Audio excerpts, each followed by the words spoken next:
San Diego, it's time to fire it up. From the beaches to the ballparks, from the Gaslamp to North County, no one knows America's finest city like he does. You can't just punt on a Manny Machado prime year. He's a fourth-generation San Diegan, born and raised in the heart of this community. Passionate, opinionated, and always bringing you the real talk on your teams, your city, and everything in between. Braden totally knows his stuff. He's ready for the next step. That guy is good. Live and local, it's the Braden Surprenant Show. But I think Braden's one of the up-and-coming young stars in the media game in San Diego. Now, here's your host, Braden Surprenant. What's up, San Diego, and a happy Wednesday to everybody out there in America's finest city. I'm Braden Surprenant. This is the Braden Surprenant Show, live and local each and every day from 10 to 2 on San Diego's number one sports station, 97.3 The Fan. We have a packed show today as we get you ready for the Thanksgiving holiday, and we want to give thanks to all of you guys for making our show such a fun and memorable show this year so far. And we're going to do the same thing again at the end of the year, but we're very thankful for all of you guys out there supporting us each and every day. I want to give a shout-out to Rod, who I got to talk to a little bit last night at the Open Division Championship game. Rod came out in full support, went to the pregame tailgate at Novo, hung out with a lot of the Dons fans over there. He comes up pregame. He's wearing the Braden Surprenant Show shirt. Take a selfie with Rod. He went and found Frank up in the press box, took a selfie with him. And a big thanks to Rod last night for coming out to the game. That was very nice of Rod to do that. So highly appreciate Rod in the YouTube chat. I think all of you guys know him. He was the biggest fan last year. That's some level. That's some serious biggest fan level right there by Rod. It was fun. It was great to see everybody out there at the game last night. And again, thankful for a lot of different things as we enter today's show. But vocal cords are a little fried this morning. I got to get some more coffee down my gullet, some more water down my gullet. A lot of yelling last night, a lot of screaming, a lot of excitement, but a fun day for the Cathedral Catholic Dons. We're going to talk about that in a second. We're going to talk about the Aztec basketball game today. Coming up at 10:35, Mark Ziegler will join us. He just texted me back, Frank, so we will give him a call at 10:35 to give us the update on the Players Era Festival and everything that he is seeing out there in Las Vegas and what they saw at the Aztecs last night. It's a huge win for San Diego State. We got a big game on Saturday for San Diego FC. We have a huge game for San Diego State on Friday at New Mexico. I mean, a lot of different things going on for San Diego right now, plus, of course, all of the rumors and everything going on throughout Major League Baseball. So we got a lot to unpack today when it comes to sports in San Diego. That's why we wanted to be on today. We're the last live show of the day. Bennett Woods had a great show this morning. That's going to re-air right after us from 2 to 6. So you're still going to have local content throughout the afternoon as you get ready for Turkey Day tomorrow. So should be a fun time again for the next couple of hours. We look forward to it. But last night, what a game. I just one of the best high school football games I've been a part of, which I've said now 3 times this year with some of the games that we have been a part of. And it was a packed house last night, Frank. I mean, this is the first time you and I were both at the same football game. Yes. But, I mean, I'd give the breakdown, but from your perspective, I want to know the full report from Frank Marchese on the Open Division Championship last night. So watching the game, I watched the first half from the press box. Third quarter, I was in the press box as well. And then I went down to the field.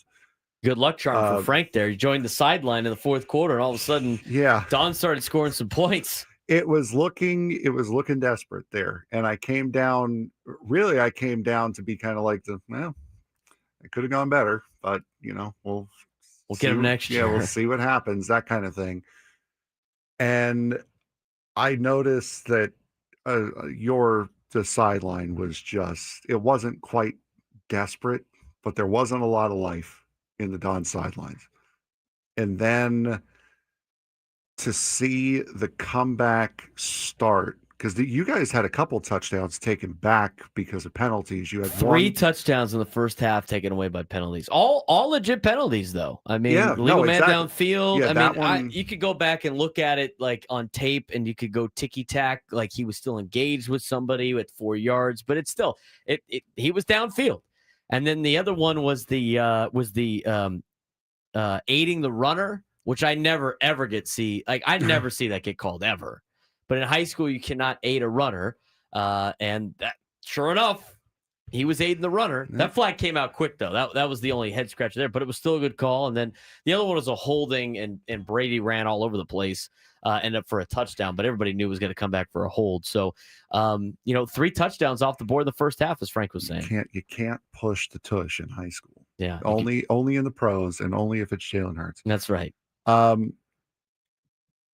And your quarterback, again, I haven't seen you guys play at all. He looked like he had just an off night. That was a very off night for Brady Palmer. Very off night, but you know what? I tell you what, the kid made big plays when he needed to. Yeah. No, he scrambled, used his legs, got a couple of miraculous gains. There was one where he should have been sacked like 3 or 4 times and threw it for a first down. You guys got the first touchdown. I'm standing on the sideline, got the first touchdown, and I kind of like, okay, I am not leaving this. Yeah, you can't leave now. This 3 square foot area that I'm in, that I've been walking around since I got here. Then it was the second touchdown was unbelievable. It was 4th and 8 from your own 27, something like that. Yeah, 4th and 9 on our side. Yeah, own 20 something. And 74-yard touchdown pass. Unbelievable. Catch and run, a long run. Isaac Cook, yeah, in my opinion, is the best receiver in San Diego. Like flat out the best receiver in San Diego. And he is a junior, and he doesn't have a lot of offers, and I don't understand why nobody can cover him. He's unbelievable. He's an unbelievable kid. He catches a post route that I thought Brady might have overthrown him a little bit. It looked like it was. It wasn't an impossible catch, but it was a very difficult catch. And I have seen Isaac make crazier catches, absolutely crazier catches. But then then the breakaway speed for a touchdown, when you're down, because that was like 5 minutes left, 6 minutes left in the game. The game was over. You have to score fast. If we don't get the 4th down, we probably lose 23-6. But instead, not only did we get the 4th down conversion, but Isaac rips off a touchdown, and you kill 2 birds with 1 stone, scoring quick and converting the 4th down. Now all of a sudden, it's 16-13 because they kicked the extra point. Got a defensive stop, which was huge. They did move the ball a little bit, but you got the defensive stop relatively quickly. They shot themselves in the foot a couple times there. They had just ripped off a big play, and we were talking about it when we got in here. Delay of game immediately followed up by a missed sack, by a mishandled snap, set them back 15 yards, got it from there, and then we're able to move the ball down the field quick with 1 timeout. Didn't even use it until right at the very end. Got the touchdown. It's just unbelievable. Being there at the game was impressive enough to see that comeback. But to be on your guys' sidelines and just feel the momentum shift as every second went on was truly something special. Yeah, it was like a slow build. I thought the crowd last night was fun for both sides. I mean, that was a full attended crowd. Yeah, and they started turning people. They had to start getting. There's Frank and I after the game. Yeah, there it is. They had to. Here's the problem though with the I don't know if it's CIF or Southwestern College, and this needs to be fixed. But they only had 1 ticket scanner on both sides. Oh, and that's it. And there's people that were waiting. I heard there's people that are waiting for an hour to get in the game.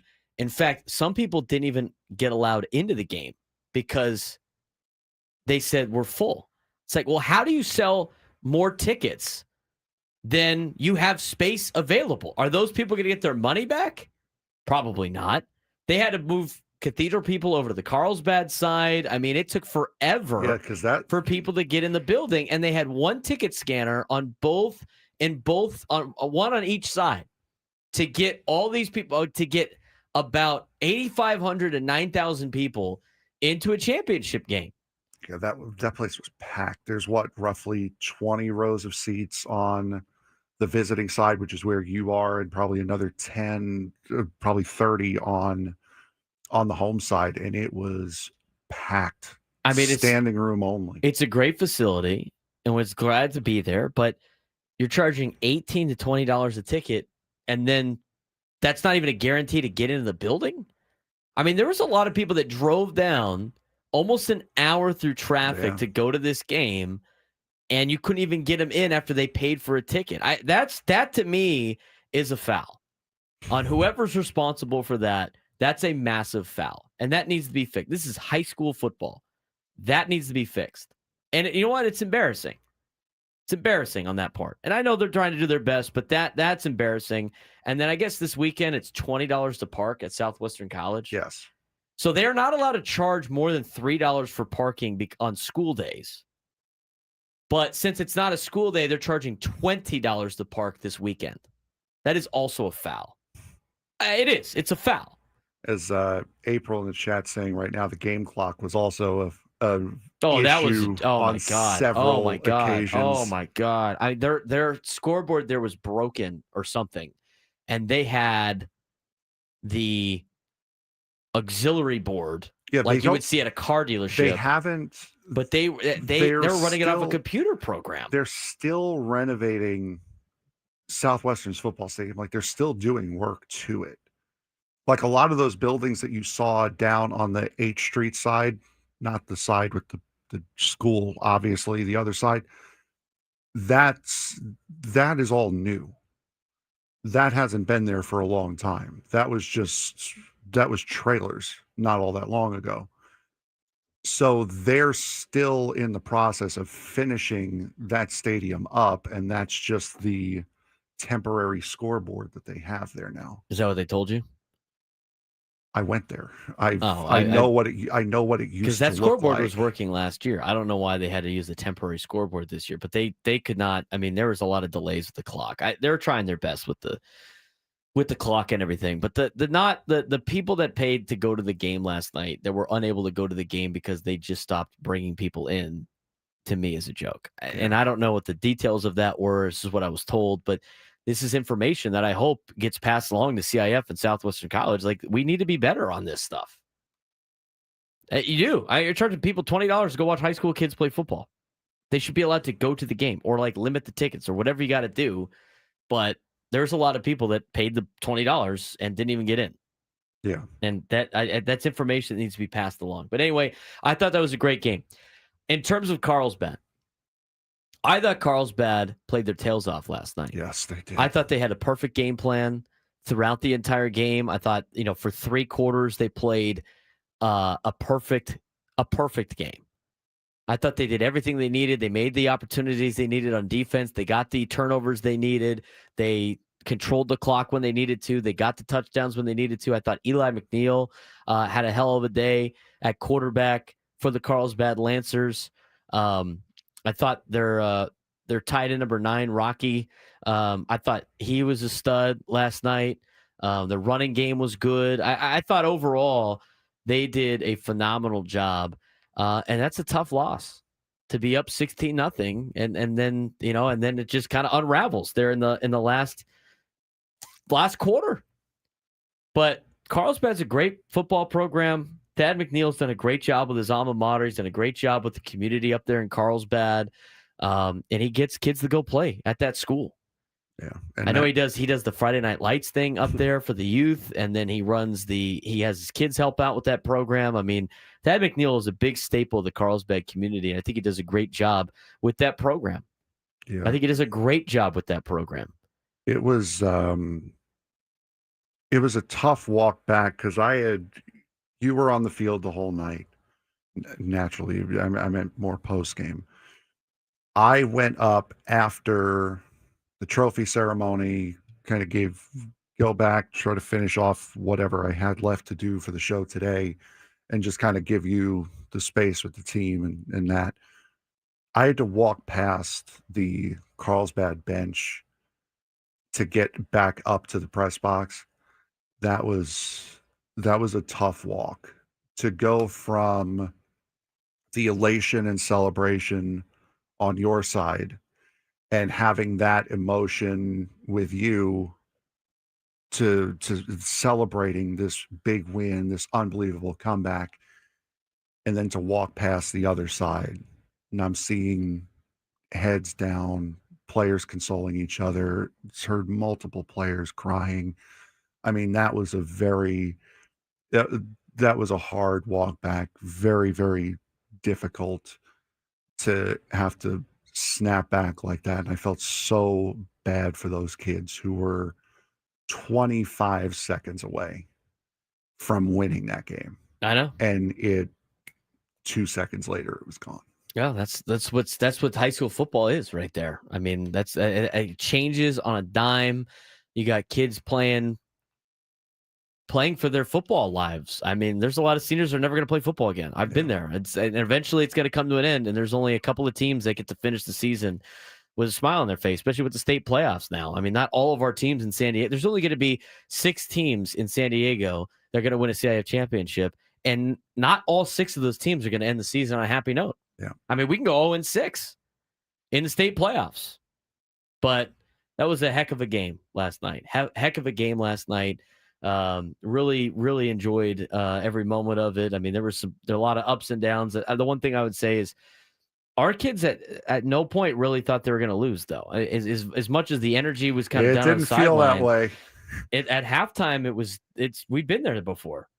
We were down 14-0 in the CIF championship game at Torrey Pines a couple of years ago. Came back and won that one. We were down 14 points to Lincoln this year. Came back and won that one. We were down to Mission Hills at halftime. Came back to win that one. There was we have a lot of young kids on the sideline, Frank, that got pulled up. There's 25 of them that have never been there before. Those kids were kind of bumming. Yeah, there was a lot of silence on that sideline, at least from what I could see. I was around the 25-yard line on the wrong side of the field for the fourth quarter. So I got a great view of the back of everyone's head for all 3 of those touchdowns. But I didn't. There was a lot of standing around just watching, at least from what it looked like for me. You would have hoped to have seen somebody in there trying to like smack some heads together. It may have happened. I didn't see it from where I was, but it definitely felt like, yeah, this is it. So with the win, Cathedral will play the winner of most likely Los Alamitos and San Clemente, who play on Saturday as they start to represent state. We got a lot of high school games coming up this weekend at Southwestern College that are going to try to punch their ticket to a state playoff game. Last night, though, wasn't just exciting for the high school football world. Aztecs basketball got their swagger back a little bit. We'll talk about it when we come back on the Braden Surprenant Show, San Diego Summer Sports Station 97 through the Fan.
Well, Hootie tells you about a girl he loves.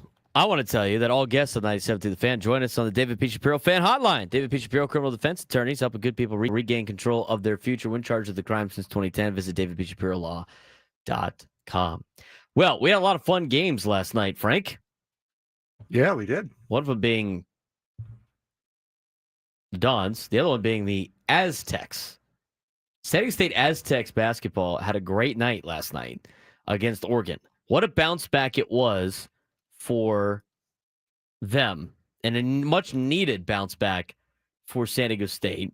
We were able to follow along last night as we were at the CIF championship game, but a 17-point win over the Oregon Ducks. That was the second loss for Oregon on the season. They lost to Auburn in their other game. But overall, Frank, a good performance for San Diego State. They shot a lot better from the field. They did a lot. They started to really come into what we were expecting them to do this season. Yeah, you kind of expected a change in what happened. I mean, you couldn't really get much worse than what happened on Monday night. But to see recent Dixon Waters get 22 points, solid night shooting from the field, 9 for 13, and then also to see BJ Davis 6 for 7 from the field, 21 points off the bench, 21 points in 21 minutes off the bench. That was a huge contribution for San Diego State last night. And as Sushi Sam in the chat saying, 20 fast break points as well. Look completely different. They needed that win bad. They needed that. They could not go into the Players Era Festival and leave empty-handed. They needed to get a win, especially the way that they lost by 40 points to Michigan. Michigan is very good. Michigan's playing Gonzaga in the first place game coming up later tonight at 6:30. San Diego State and Baylor will play at 7:30 on True TV in the next game. But last night, as looking at the box score, we're going to get the full update from Mark Ziegler here and not too long of time. But Reese Dixon Waters with the 22 points is great. BJ Davis, 21 points off the bench, as mentioned before, shot 67% for the field. I mean, you shoot anything north of 50% for the field, you're winning a lot of basketball games. So they shot 67%. It's a lot better. BJ Davis was 6 for 7 for his 21 points. He was 3 for 4 from the three-point line. I mean, they almost shot 50% from the three-point line last night, which was all great. 90% from the free throw line. And then they out-rebounded Oregon 34-26. I mean, it was a complete flip of the game that they had against Michigan. Yeah, it's just goes to show how quickly a team like that can flush a game like that. And while Oregon in basketball isn't the world beater that it is in college football, it's still a very solid win in a high-profile tournament like this. And now you have a chance to go at it against Baylor tonight to try to show that, okay, Monday was the fluke, not last night. We can compete here at this level. We can still make a case for ourselves to make the NCAA tournament. Yeah, Michigan beat Auburn last night by 30 points. Yeah. Auburn's the 21st best team in the country. You know what? Maybe TCU is not bad, okay? Maybe TCU and Wake Forest should be right behind, okay? You misspelled SDSU That's with right. TCU. Oh, there. yeah, Maybe, that's right. Maybe Well, San that's Diego by State. 4. Maybe San Diego State isn't that bad, and Michigan just is that good. Since we're hanging banners for all these losses, might as well. Auburn's to be like, only lost by 30.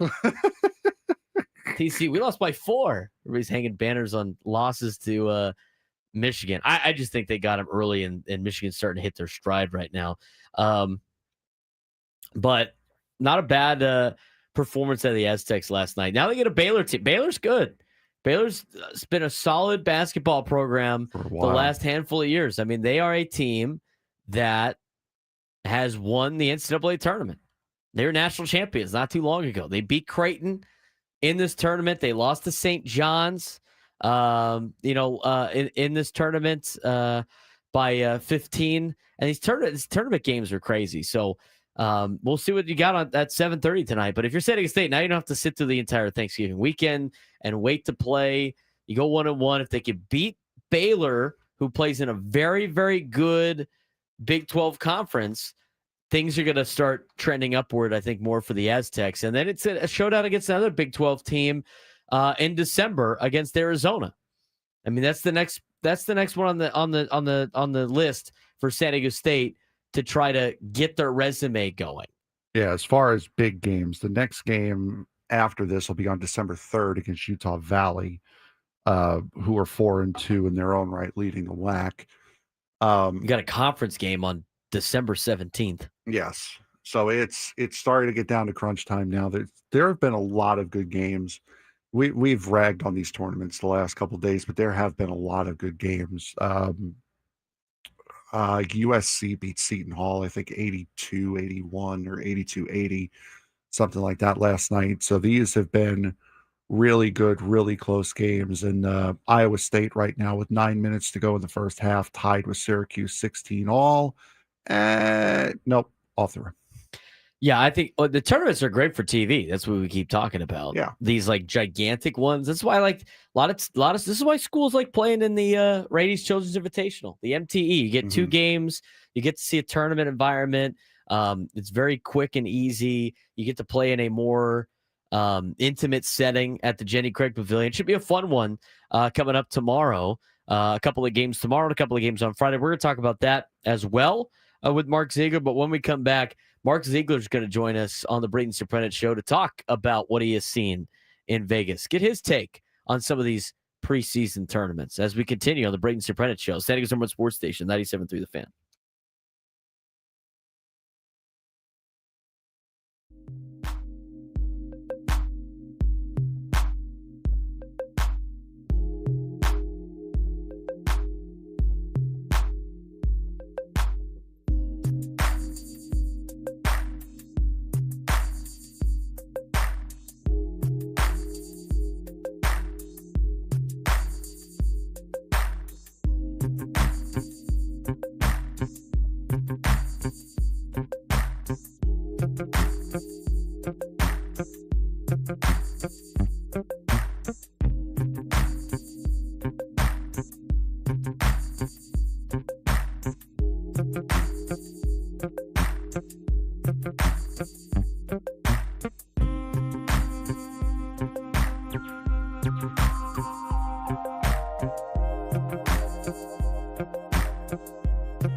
This hour 97 to the fans brought to you by Mission Fed. From first accounts to big life moments, Mission Fed can help. Saving shouldn't be stressful. Mission Fed makes it easier with great rates on savings certificates and ultra money market accounts. Grow your money the smart way. Check the latest rates and open an account at missionfed.com. Membership and account criteria apply. Now, got to get to some more Aztec basketball, and none better than Mark Ziegler to join us on the Braden Surprenant Show. Mark Ziegler's been covering this team for a long time now, and anytime I need any type of information on Aztecs basketball, I just read Mark Ziegler in the Union Tribune.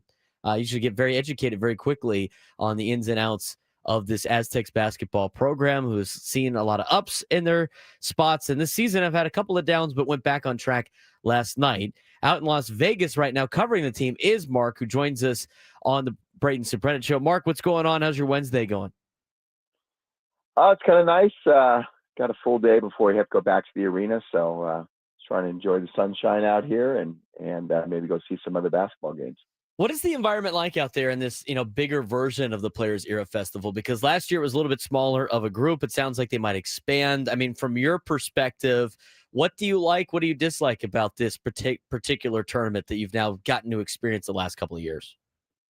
Well, I got to say the fan, at least in the Michelob Ultra arena, which is at Mandalay Bay, the other arena they're using is MGM Grand, down the street at the Grand Garden Arena next to MGM Grand Hotel. It's a better atmosphere than it was last year. There are more fans there. I like the arena set up a little bit better at Mandalay Bay. It's a little bit more intimate. This is where the Aces play, the WNBA team. And the fan, it just seems a little bit more filled and a little bit more interest. So obviously that's growing. I like that it's all in Vegas. You got all these teams here. The format is going to take some getting used to. For those who have been around AAU basketball, they're used to this. You just play a bunch of games, then you use a whole bunch of crazy tiebreakers to determine who plays whom in the next round. But that's going to take some getting used to for fans who are accustomed to the typical tournament format, where you win in advance and lose, you go into a consolation bracket. So that part I'm not sold on yet. And also the 3 games in 3 days, I think it really gives you a skewed view of teams when they're tired. They don't have to do that in the NCAA tournament. They don't do that during the regular season. And so that's kind of a thing that I don't think is in the best interest of the players in terms of their physical welfare. And also teams kind of seem to have hangovers when they play 3 in 3 days going forward to the following couple of weeks afterwards. We're talking about Mark Ziegler, who covers the Aztecs for the San Diego Union Tribune. The last question I'm going to ask about, these MTEs and everything like that before we talk about the Aztecs specifically. In coaches that you talk to, are they more inclined? And now this has a money value with NIL. It's hard to turn that down if you're any type of program, especially like San Diego State. But when talking to the Aztec coaches and maybe other coaches out there that you have been able to speak to, What kind of tournament do they like the most? I mean, we got, I know a lot of people like the Radies Invitational here in town with a couple of games, then you're out. I know the Maui Invitational has always been a prestigious tournament, but it seems like we're in this preseason conversation of like, what is the best tournament for us to get our best work? What have you heard from coaches? Well, coaches want good games. They want neutral floors, and they want a place that's convenient. So for San Diego State, this is perfect. It's great games. It's a neutral floor, and it's in Vegas. They know the city well. It's a short flight. They can get in and out. And so for them, it's perfect. The thing about Maui was it had this mythical quality to it. And, you got to go to the islands, and you do it every 4 years, and it's really super prestigious. But there's no money in it. And so the fourth component to that now, besides, neutral court, good games, all that is money. And Maui doesn't have it, and the Players Era Festival does. And so I think a lot of coaches, whether they like 3 games in 3 days, or for the East Coast coaches have to fly across country to Vegas, money sort of supersedes all that. We're talking with Mark Ziegler, who is out there in Vegas covering the San Diego State Aztecs. Let's talk about the last couple of games. I mean, 2 drastically different teams with San Diego State, and we haven't talked to you yet since the season started. But, with the Troy loss and then the Michigan blowout loss, I think things were looking very bleak for Aztec fans watching. I know you mentioned it a little bit in your articles, but what was the reason for obviously a lot of problems in those particular games, but also what are some of the things that you saw that maybe show that's not really the Aztecs team that we saw in those 2 games? Yeah, I mean, I think people thought this team would start a little bit quicker because they had so many returning players. I think they rank in the top 10 nationally in minutes continuity from last season. And it's rare in this era of the NIL and transfer portal to see a team that has 8 players back like they do. And they figured it's just their systems are kind of complex, and it's a different sort of culture, and that people would sort of be baked into that already, and they'd be great out of the blocks, and they haven't been. And I think that's been a surprise to everybody, including the coaching staff. Brian Dutch keeps saying this team is going to be really good. I know it is. It's talented, but what I don't know is it going to be good right away, and he means that. And he said I would have liked to be better early, but maybe it surprised him a little bit that they weren't, but they're not. And so they've had issues just sort of finding a rotation. And even though they have 8 guys back, there's some different roles for players. A guy like BJ Davis went from a starter last year to coming off the bench. That's a new role. And Reese Waters, didn't play at all, so now he's got to integrate into this team. Magoon Guav played and wasn't a big scorer. Then he was a big part of the team. Then he got hurt, and now he's back. And so how does he fit into all this? And then you add some transfers, and then you have a couple freshmen who are pretty good. So I think they're still figuring things out, figuring out their rotation. And I think every game they play, they get a little bit closer to that. And you saw it against Oregon last night, at least with the offense. It flowed better, and guys made shots, and everybody sort of felt good. And so they're moving in the right direction, but through the wins and the losses, but it's still going to take a little while. Their defense is, been giving up a lot more points than we're used to seeing. Now, obviously, you got an overtime, you got a couple overtimes mixed in there. You got a Michigan team that's got a $12 million, payroll basically with their NIL, and then Oregon's a good team too. What if you've watched a lot of Aztec basketball? What has been the most noticeable thing for you to see with the defense? Is it just they haven't gelled together yet? Some new faces, or what's been the biggest takeaway for you watching them play defense?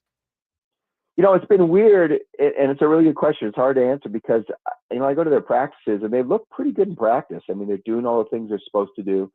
And I give you an example. They played against Troy, and Troy played a 5-out offense. And part of their offense is they set a ball screen, and if you switch it like San Diego State likes to, they roll the guard into the post with a bigger guy.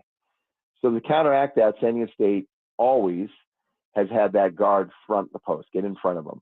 And then you pressure the big man out on the perimeter, make it a hard entry pass, and that's a hard lob pass, and you have backside help. It's a really, really hard pass. Sometimes it looks good, but it's a really low percentage play. And so that's what they do. They get in front, and they kind of root get in a good stance and front the post and kind of dare you to make that pass. Well, there were 3 or 4 times against Troy, they never fronted the post. And the coaches are sitting there going, you do it all the time in practice. We've done it for years. What's going on? And so there's been some game slippage. That's sort of the coach speak for when things don't go the way they have it in practice that I don't really understand. And I think that has been part of the problem on defense. The schemes are all the same. They have the length. They have the rim protection. They have the athleticism. But there's just some disconnect in games, I think. And the other thing I think, too, is it's sort of a mental thing. We're not very good on offense, and Aztec teams have struggled on offense in recent years. The tendency is like, okay, we got to stop them because we can't score more than 65 points a game. When you're good on offense, mentally, I think you take plays off sometimes on defense, even if you don't want to. In the back of your mind, you know, well, okay, we just give up a 3, we'll go down and get a 3. And you see teams like Alabama and Gonzaga play this way. They're not bad defensive teams, but they just don't have that same commitment because they know they can just go down and score. So I think with the offensive efficiency increasing on this team, at least theoretically, and then in last night as we saw in the game, I don't think they're quite mentally as 100% locked in defensively, and that's just something that they're going to have to grind into the players over the course of the season. One of the last questions I want to ask you, Mark, is about LZ Harrington, the freshman that was highly touted and highly recruited to go to San Diego State. He's off to a pretty good start. I mean, obviously, they haven't thrown him in the starting lineup yet and letting him get his feet wet. He's got another 12 points last night against Oregon. What have you seen out of LZ Harrington, and do you think his playing time might increase as they continue to try to figure out the rotations? Yeah, 100%. And I think that's going to be the one sort of lineup rotation thing they're going to have to deal with and come to grips with. I think it's becoming really apparent he's probably deserves to start.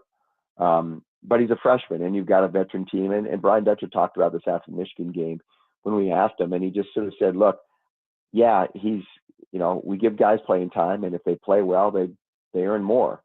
But you also have to take into consideration we have veterans. They put in a lot of sweat equity. There's got to be a certain loyalty to those guys, too. And so I don't think it's going to be like a snap decision, like all of a sudden, okay, LZ, you're starting. I think it's going to be, you know, it's easier to bring a freshman off the bench. They don't have those expectations to start. But for the betterment of the team, I just think he gives them more. He's a more natural point guard. You know, and Taj DeGorville, I mean, the guy won the spot fair and square in preseason camp. I was at those practices. He was really good. He was tremendous. He was their best player in their 2 scrimmages, inter-squad scrimmages. And he played reasonably well in the exhibitions. He just off to a really, really slow start. And he's starting to get exposed a little bit. Teams are getting up into him. They know that he doesn't have the quick first step to get by them. He's a different kind of point guard. He's kind of a bigger, you know, see over the floor type guy, almost like a point forward. And I think LZ is more of a traditional point guard, even in that bigger body. And so I think eventually they're going to have to make that switch. But it's just, you know, Brian Dutcher is the master at keeping the chemistry going on the team. And so it'll be interesting to see when and how he does it. I do want to ask a follow-up on that. I mean, from your perspective of just covering this team for a long time and knowing Steve Fisher into Brian Dutcher, I mean, how long do they give leash-wise for some guys that are off to, as you mentioned, I mean, there's going to be players that get off to rough starts or might have rough patches during the season. How long do you think they will ride with that? How much leeway can you give, you know, a college kid in this day and age of college athletics? Well, one thing that's unique about Brian Dutcher and before him Steve Fisher is that they're all about building confidence in players.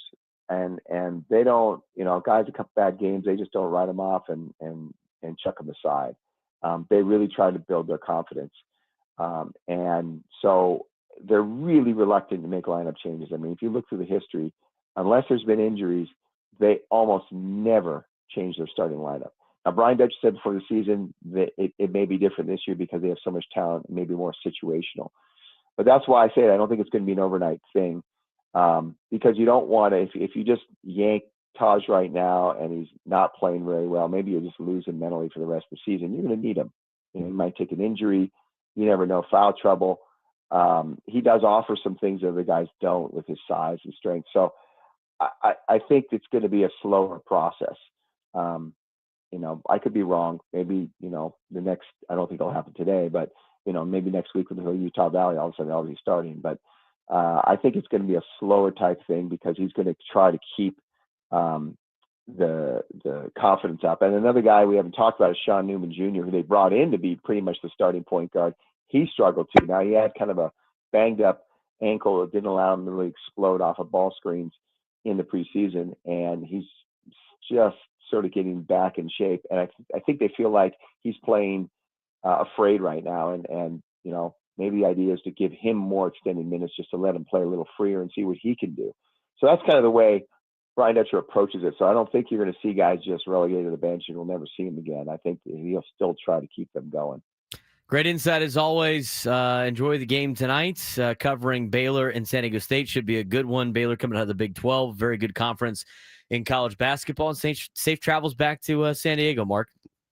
All right, I appreciate it. Talk to you guys. Mark Ziegler covers San Diego State basketball with San Diego Union Tribune.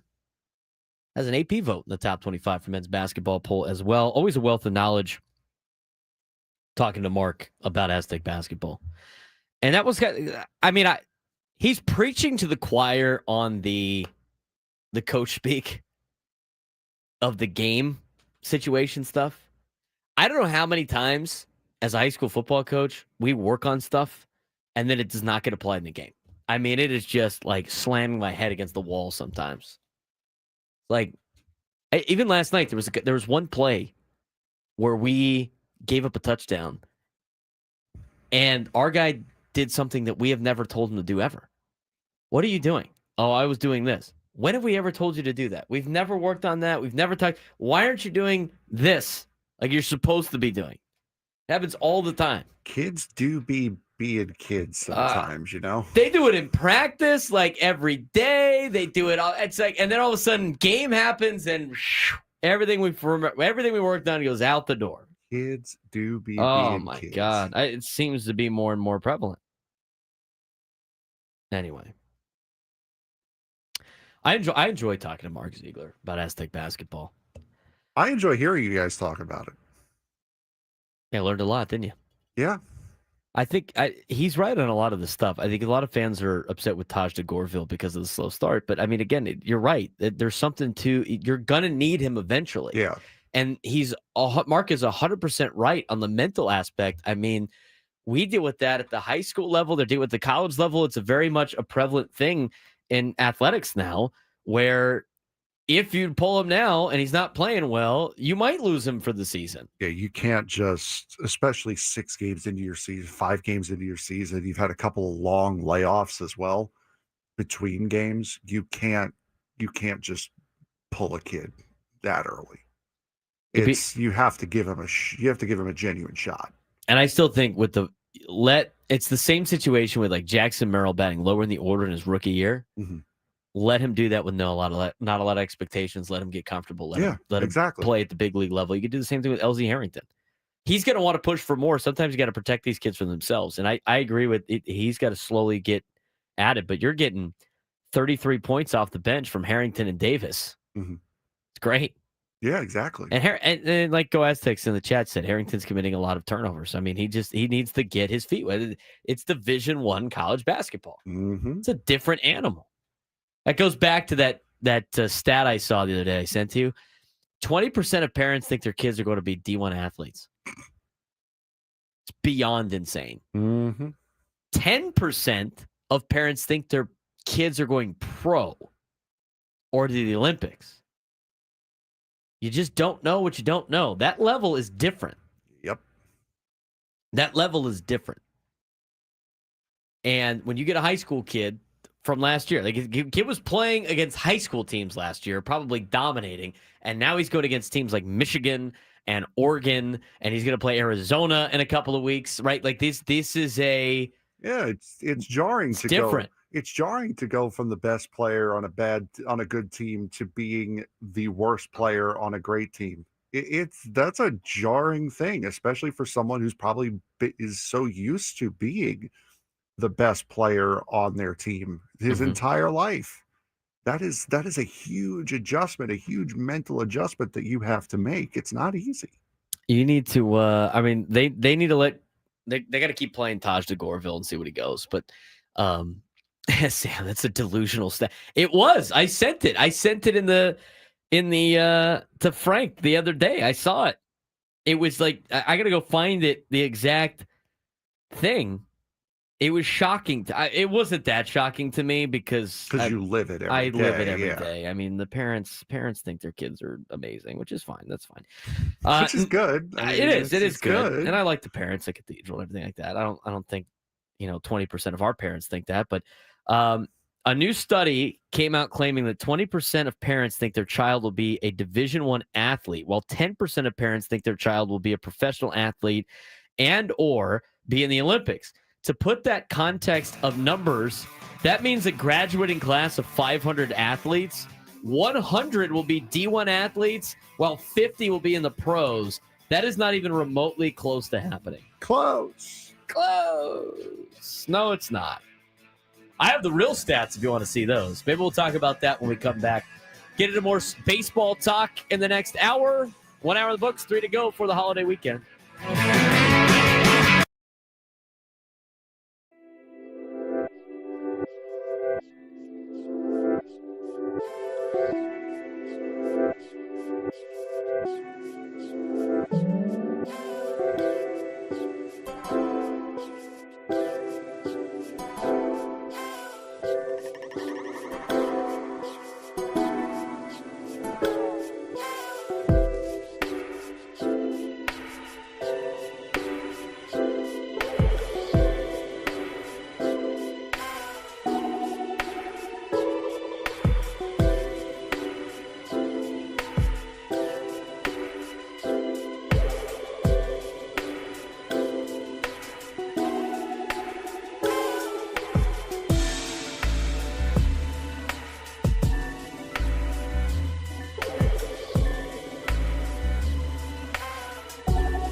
us on 97 to the Fan. Join us on the David P. Shapiro Fan Hotline. David P. Shapiro, criminal defense attorneys, helping good people regain control of their future when charged with the crime since 2010. Visit davidpshapirolaw.com. We got multiple guests on today. Rick Wright will join us this hour to give us a different Aztec preview.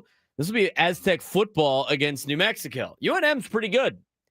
Pretty solid team. They're right there in third place. They're trying to battle their way into a Mountain West championship spot against maybe San Diego State.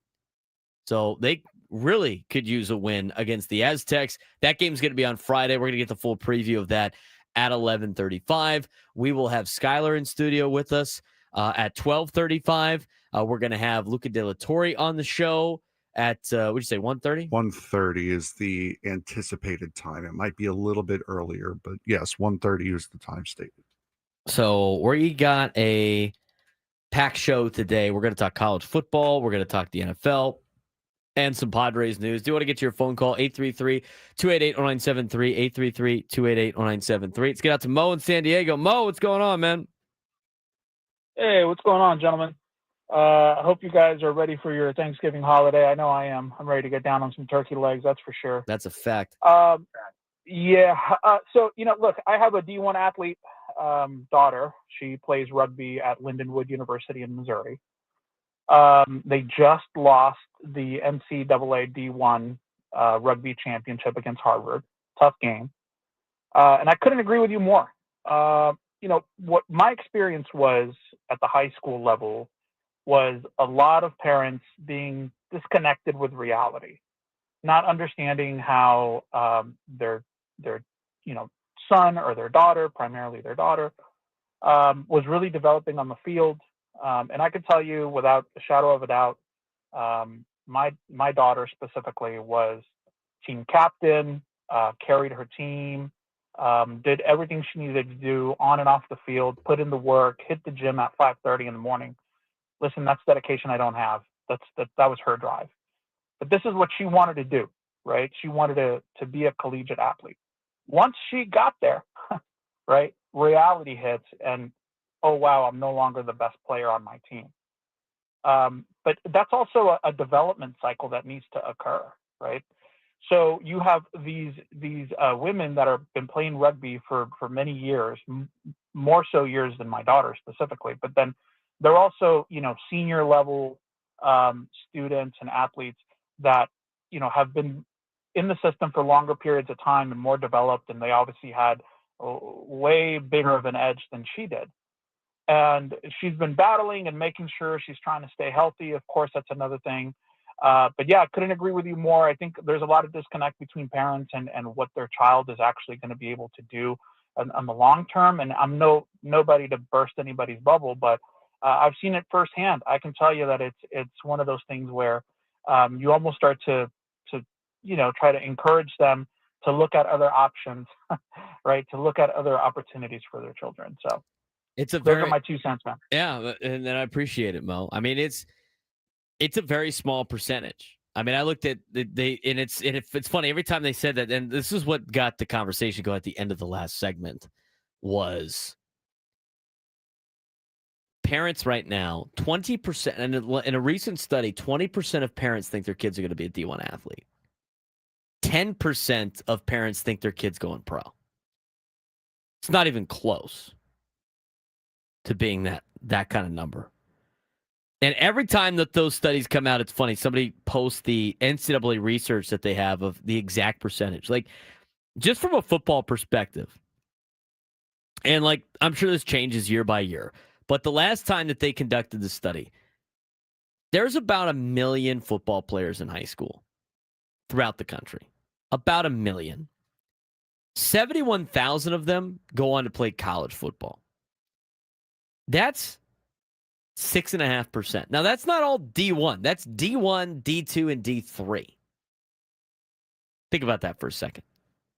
Out of all the high school players that you watch play football, 6.5% of them play college football.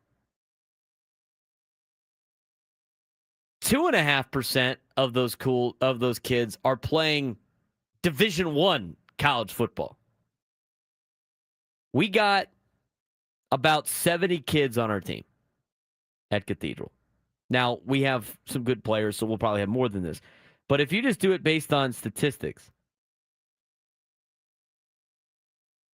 at 2.5%, we got about 1.75 kids are going to go D1. We got you're going to have 2 kids on a 70 player team go to Division 1. 2. That's it.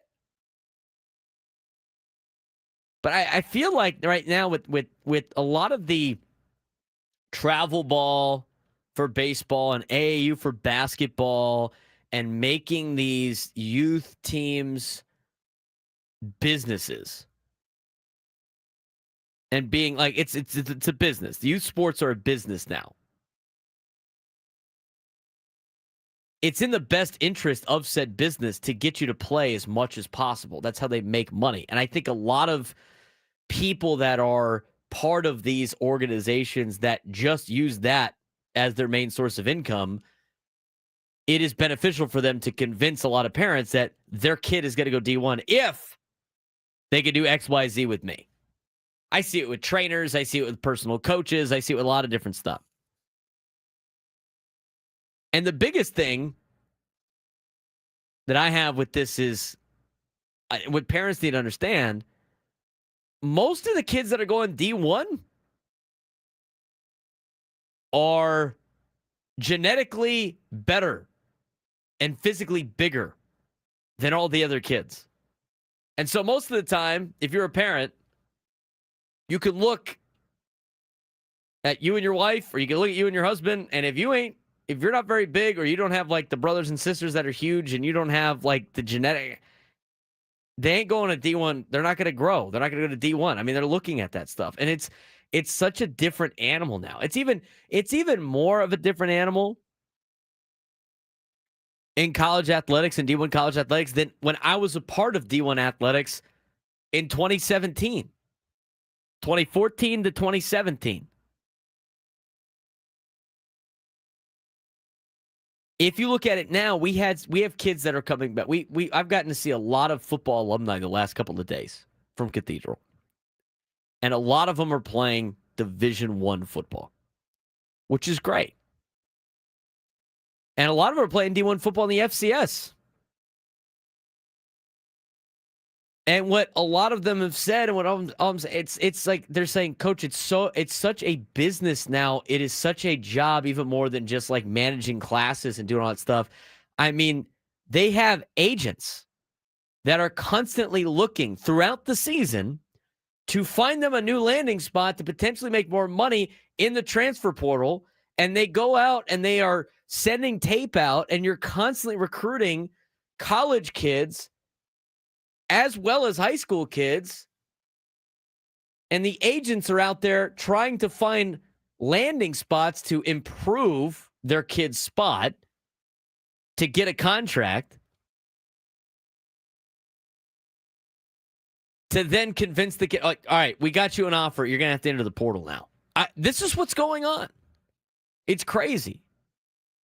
We had one of those kids talk at our team meal about what it means. I mean, how different it is. How enjoy this while you can, while you're playing in high school, because in high school you play for each other, and you play for the, for the common goal and something bigger than you. He's like, you get to college, he said, it is selfish. You are playing for yourself. You are individually trying to make yourself better and trying to individually get to a spot where you can benefit the most and make the most money. That is what most college athletes are doing. Now, some of these guys are able to come together and play for a common goal, but it's very difficult to see now. And again, we have created this. We have created this by convincing parents that their kid's going to go to D1 when only 6% even go to college. And there's different percentages for different sports. I just mentioned football. But you go through, and the highest percentage right now of high school athletes playing college athletics is lacrosse and ice hockey. 11.2% of high school kids make it to the NCAA in ice hockey, and 11.9% make it to college in lacrosse. Women's sports are different too. The highest percentage is ice hockey still and lacrosse, 23% and 12%. Their percentages are slightly higher, but not much. But everything else, those are the only ice hockey and lacrosse, the only two sports that have double-digit percentage chance of making it to college to play the sport. Not Division I. There is only 1%. There's two sports, one for the women and one for the men, where you have a more than a 5% chance of making it to D1 in your sport. It's ice hockey for both. That's it. You want your kid to go play? Your best chance of going D1 in athletics is playing ice hockey or playing lacrosse. It's not as popular of a sport. But it's crazy, Frank. You look at like the numbers, and it's really unbelievable. Yeah, it's nice to see hockey getting represented like that. But other than that, I mean, there's so much competition, especially in football and in basketball. Baseball is just a hard sport to play, period. You either can or you can't. You can find that out fairly quickly. It's always going to be adult. We've said it many times on this show. It's always going to be adults ruining the fun for the kids, period. Because there's always going to be those adults that push their kids to play a game that they were able to play when they were younger and couldn't get far. So they want to live their life through their kid. It's always going to happen. Yeah, and that's the activists in the chat. This is usually club sports in college too, ice hockey and the two universities, D1 universities I attended for academics and not sports, obviously, because I am not tall enough to play college athletics. The Ice Cats for Arizona, very popular club hockey team for the Arizona Wildcats, and then TCU had a club hockey team, but they were club teams.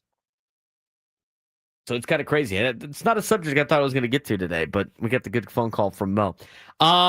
Mike Schultz got a new job. Everybody see that? It's like Don Mattingly. You get tired of his family after a month. So Mike Schultz got a brand new job. We'll talk to you about it. Yesterday, there was a rumor that he was going to be on an MLB Network show. Well, it's going to be involved with MLB, just not on the radio. We'll talk about Mike Schultz's new job when we come back on the Braden Surprenant Show, Standing as One Sports Station, 97 through the Fan.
Can't count on much, but you can always count on Sundays with the NFL on CBS and Paramount Plus. Stream your local NFL game live every Sunday all season long, starting at just $30 for your first year. That's like $250 a month. Visit ParamountPlus.com/NFL to get started today. All right, we got some news.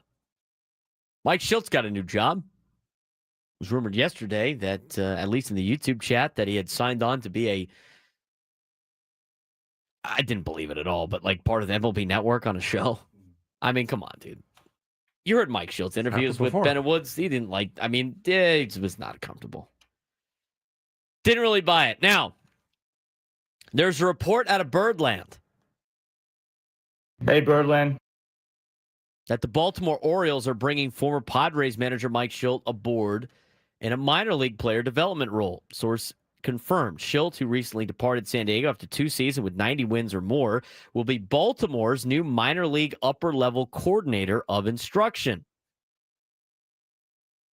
Shiltz, who also managed the Cardinals from 2018 to 2021, opted to leave his role in San Diego following a second consecutive playoff exit. He told The Athletic last month that the decision to retire was his own, and in Shiltz's own words, he was worn down by the job.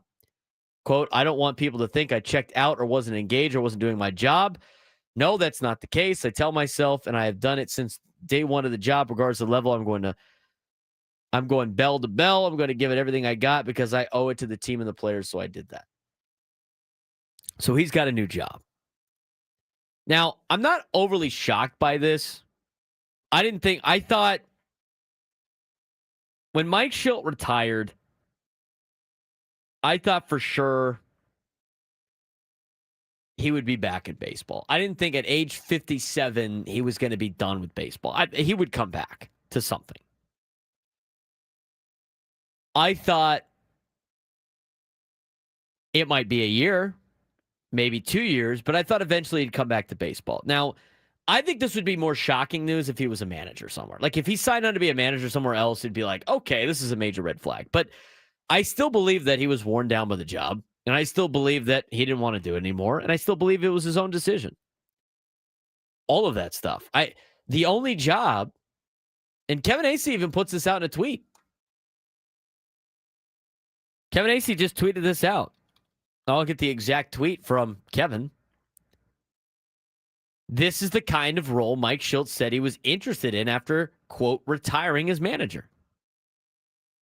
It takes a lot to be a manager in Major League Baseball. He obviously didn't want to deal with that anymore, and maybe he was retiring from being a manager. Maybe he needed a break from just being a manager, not just working in baseball. He's got no kids. He's a single man. He's 57 years old. I mean, I don't know what else he would do. I very thought he was going to be sitting on a porch somewhere in North Carolina for the rest of his life. He was going to be part of something. But, like, what was he going to do? Step away from manager and then continue to work for the Padres in a different role? I mean, that doesn't make any sense either. Guy didn't want to manage anymore, so he stopped managing. Now, am I surprised it happened this quick? A little bit. I'm not overly shocked that he's back in baseball, though. Did anybody honestly think that Mike Shiltz was going to be done with baseball when he retired? No. I don't think anybody thought that. We could all be like, oh, okay, kind of makes sense. But at the same time, it was... No. So he's got a new job now. But this is the type of job. I agree with Kevin Acee. This is the type of job that he would come out of retirement for. I just thought he would stick it out a little bit longer. I mean, it was like a month. When did he retire? October? He retired like 2 weeks after the Padres were eliminated. Which is mid-October. Yeah. He had been retired for a month. And he's already back. That's fascinating to me. I still think two things could be true at the same time. Right? Like, I still think, like, he wasn't forced. And people say, like, oh, he's forced out. No, that has stop. to. I think the phrasing of retirement may have had something to do with the contract that he was under to be manager here. Maybe it was the easiest and cleanest way to leave. If that's what he really wanted, if he really didn't want to be a manager anymore, that might have been the case, and that's just pure speculation on my part. We said it when he retired, though. He wasn't retiring from baseball. He was retiring from being a manager. Maybe he didn't want to be a manager anymore. Yeah, which I get. That's a lot of stress and a lot of, and you know what? He's a guy that's like constantly, he said it in he wanted to please everybody. He wasn't going to please everybody. And we saw that big article about what it was like in St. Louis, and he's hard to work for and all this other stuff. I mean, that takes a toll on people for an entire 162 game season. The guy probably doesn't want to do that anymore. But you know what? He loves baseball and he loves developing players. I mean, everything that he said in that article about what he likes to do with baseball and giving it his all and getting the most out of his players, the way he acted last season, the way he's acted as the manager of the Padres of always defending his players and always looking out for his players. And now player development makes a lot of sense. It does. It does make a lot of sense. Yeah. I agree with Go Aztecs, though. So, like, I don't think it's that big of a red flag. I think it's a little bit of, it's interesting. I find the story to be interesting. You know, when there's smoke, there's fire sometimes. But I think this still comes back to Mike Shildt was done being a manager. Yeah, I think if anything, it has more to do with Shildt than it does the Padre organization. This was his decision. As you mentioned before, we heard a lot about what it was like for him in St. Louis and what it was like around him in St. Louis. And then after he left here, what it was like around him here. He's a good manager. Didn't win less than 90 games in any of the seasons he managed, but 2 short stints as a manager because of his abrasive style and his abrasive personality. So I mean, you're right. It is the perfect role. He goes to Baltimore. They have a lot of young players that I'm sure will keep him busy. I don't see this being a Padre issue. I see this being a Shildt issue. I think player development is probably perfect for him. Yes. He's from North Carolina. He'll be back in the East Coast. I mean, I'm sure they'll have him in some roles going up and down the East Coast of the minor leagues. I bet you he could probably do that job from home. I mean, there's a lot of, how many guys do you see in baseball that have like these jobs where they get to work? Yeah, from home. Like Nick Conley's got that job with the Rangers. Yeah. I don't know if he's still with the Rangers now because he was applying for jobs and everything like that, but he was playing. I mean, he was doing stuff for the Rangers here in San Diego. Yeah, and he's not like, he's still around. I mean, you could kind of live I don't want to talk for Nick Hundley because I don't know what his day is like, but Nick Hundley didn't want to be a manager. Didn't want to manage in San Francisco because he wanted to be part of his kids' lives, right? Yeah. And so he's able to do that working from home for the Texas Rangers. I mean, not to say that that's like a retirement level. I'm sure he worked really hard, but maybe this is just enough baseball to give him an activity to do too. Yeah, and there's a good amount of minor league teams in the Orioles organization on the East Coast. No, not even in the Orioles organization, but just in North Carolina. The Charlotte Knights, the minor league team for the White Sox, he can scout them out for Baltimore. Of course, the Durham Bulls, Durham, North Carolina for Tampa, scout them out, divisional rival. So there is certainly enough around that North Carolina area, North Carolina, Maryland, the Virginia area to keep him busy with Baltimore. The Norfolk Tides are Baltimore's minor league team, the AAA team. So there's a lot for him to do there. And as B. Wilson in the chat said, there's a lot of players in that organization that will have familiarity with him, whether for good or for bad, from the O'Hearn and Laureano trade to that he can get to work with right away, that he kind of knows how to deal with. I think I agree with, and now here's our friend on Twitter, Giannis, too much importance. Okay. I agree with him. He thinks people are reading too much into this. What Shildt said still holds true. The stress level and overall investment of being a manager is pretty significantly different than being a minor league coordinator of instruction. 100%. I couldn't even tell you, what does a minor league coordinator of instruction do? Coordinates instructing in the minor leagues? Instructs the coordination of the minor leagues. It's pretty self-explanatory. It's right there in the title. What is your every overall day-to-day? Minor league coordinator of instruction. You're going to see Mike Shildt pop up on TikTok.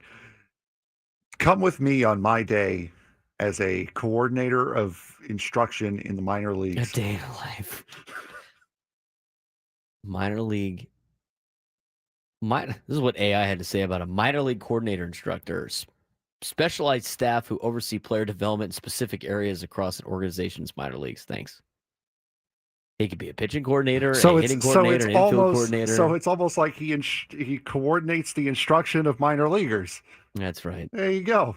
What does that mean? Son of a gun. This video explains the role of a minor league mental skills coordinator. Who's doing that? It probably isn't Mike Schilt. It's probably not Mike Schilt. Again, I think two things could be true. I don't think I think people want to read into this because of the negativity they like to have. He makes schedules. Yeah, that's what he does. I'm sure that people. He does. Oh, he yells at. I thought you said he does the AP poll. I'm like that's no, he yells at people. No, I saw the comment you were referring to. I would not be surprised at all if him retiring was just the cleanest split between him and the organization contractually. That would probably be my guess. Would be they used the retirement term for the contract. I'm sure it probably did catch the Padres off guard. It was a surprise to them, I'm sure. But instead of like a mutual separation or him just straight up saying I quit, I think him retiring was contractual lingo. Would be my guess. Yeah. Well, anyway, he's got a new job now. We'll see how that works out. Now, I think here's the only time that it'd be like, questions arise if he takes a manager position in the next two years. I give him a 2-year window. If he takes a manager job in the next 2 years, like if he takes one next year and be like, what's going on here? That's a little, that would be a little much. Iffy.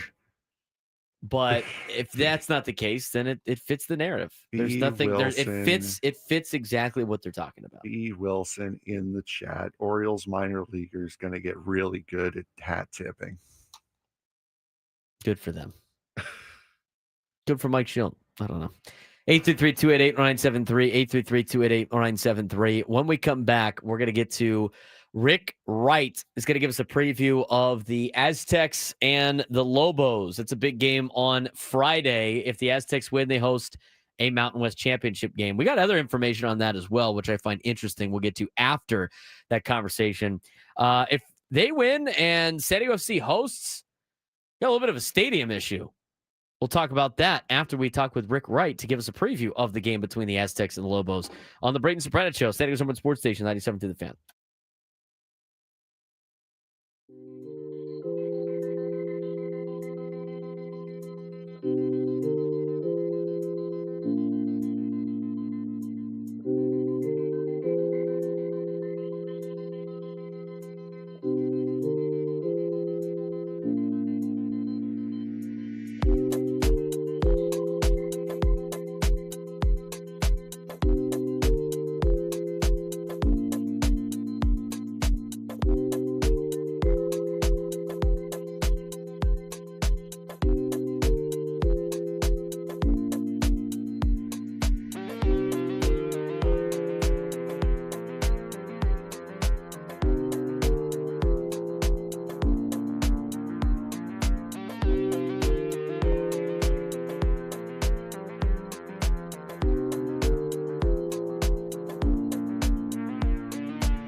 This hour 97 through the Fan is brought to you by Toyota of Poway. Voted San Diego's #1 Toyota dealer by USA Today. It's the season to save at Toyota of Poway. The Black Friday sales event is on with brand new Toyotas in stock and ready to roll. Hurry to Toyota of Poway or ToyotaofPoway.com and drive home happy this holiday. We got big sporting events going on in town. We got San Diego FC on Saturday in the Western Conference Final. We have Aztec basketball against Baylor tonight. And coming up on Friday, we have the Aztecs and the Lobos of New Mexico. It's a very important game for San Diego State football. They, with the win, will host the Mountain West Championship game. It's a very important game for the New Mexico Lobos. They are in the conversation of potentially making it to the Mountain West Championship game themselves. They had a 5-2. They're 5-2 right now in conference, 8-3 on the season, have put together a really good year. It's all going down in Albuquerque coming up on Friday. To give us a preview of this game, the longtime writer for the Albuquerque Journal, Rick Wright, who is now retired, but still works a couple of days a week out there, who knows more about New Mexico football than almost anybody on the planet, now joins us on the Braden Surprenant Show. Rick, how's your Wednesday going? Hope you're getting ready for a fun and safe holiday weekend. Yeah, it's going great. Weather here is beautiful, and it's supposed to be semi-beautiful, at least on Friday. So looking forward to that as well, very much so. Obviously, a very big game on Friday between the Lobos and the Aztecs. As you know, you've covered the Lobos a long time. What have you seen out of them this season that has made them, so good throughout the year? Well, it's been a shock, first of all. I don't think anyone, including Jason Eck, would have expected them to be 8-3 going into the season finale and having a chance to make it to the championship game. He's done an amazing job. He did an amazing job at Idaho as well, but he's topped himself. They're not a team with a discernible weakness. They're good on both sides of the ball.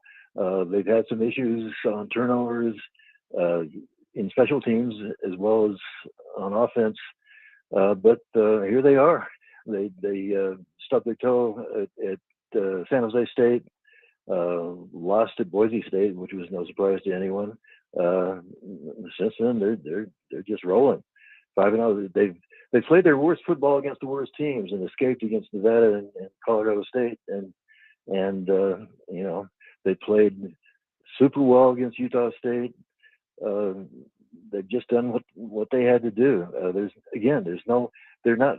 I don't think they're great on either side of the ball. Their run defense is very strong.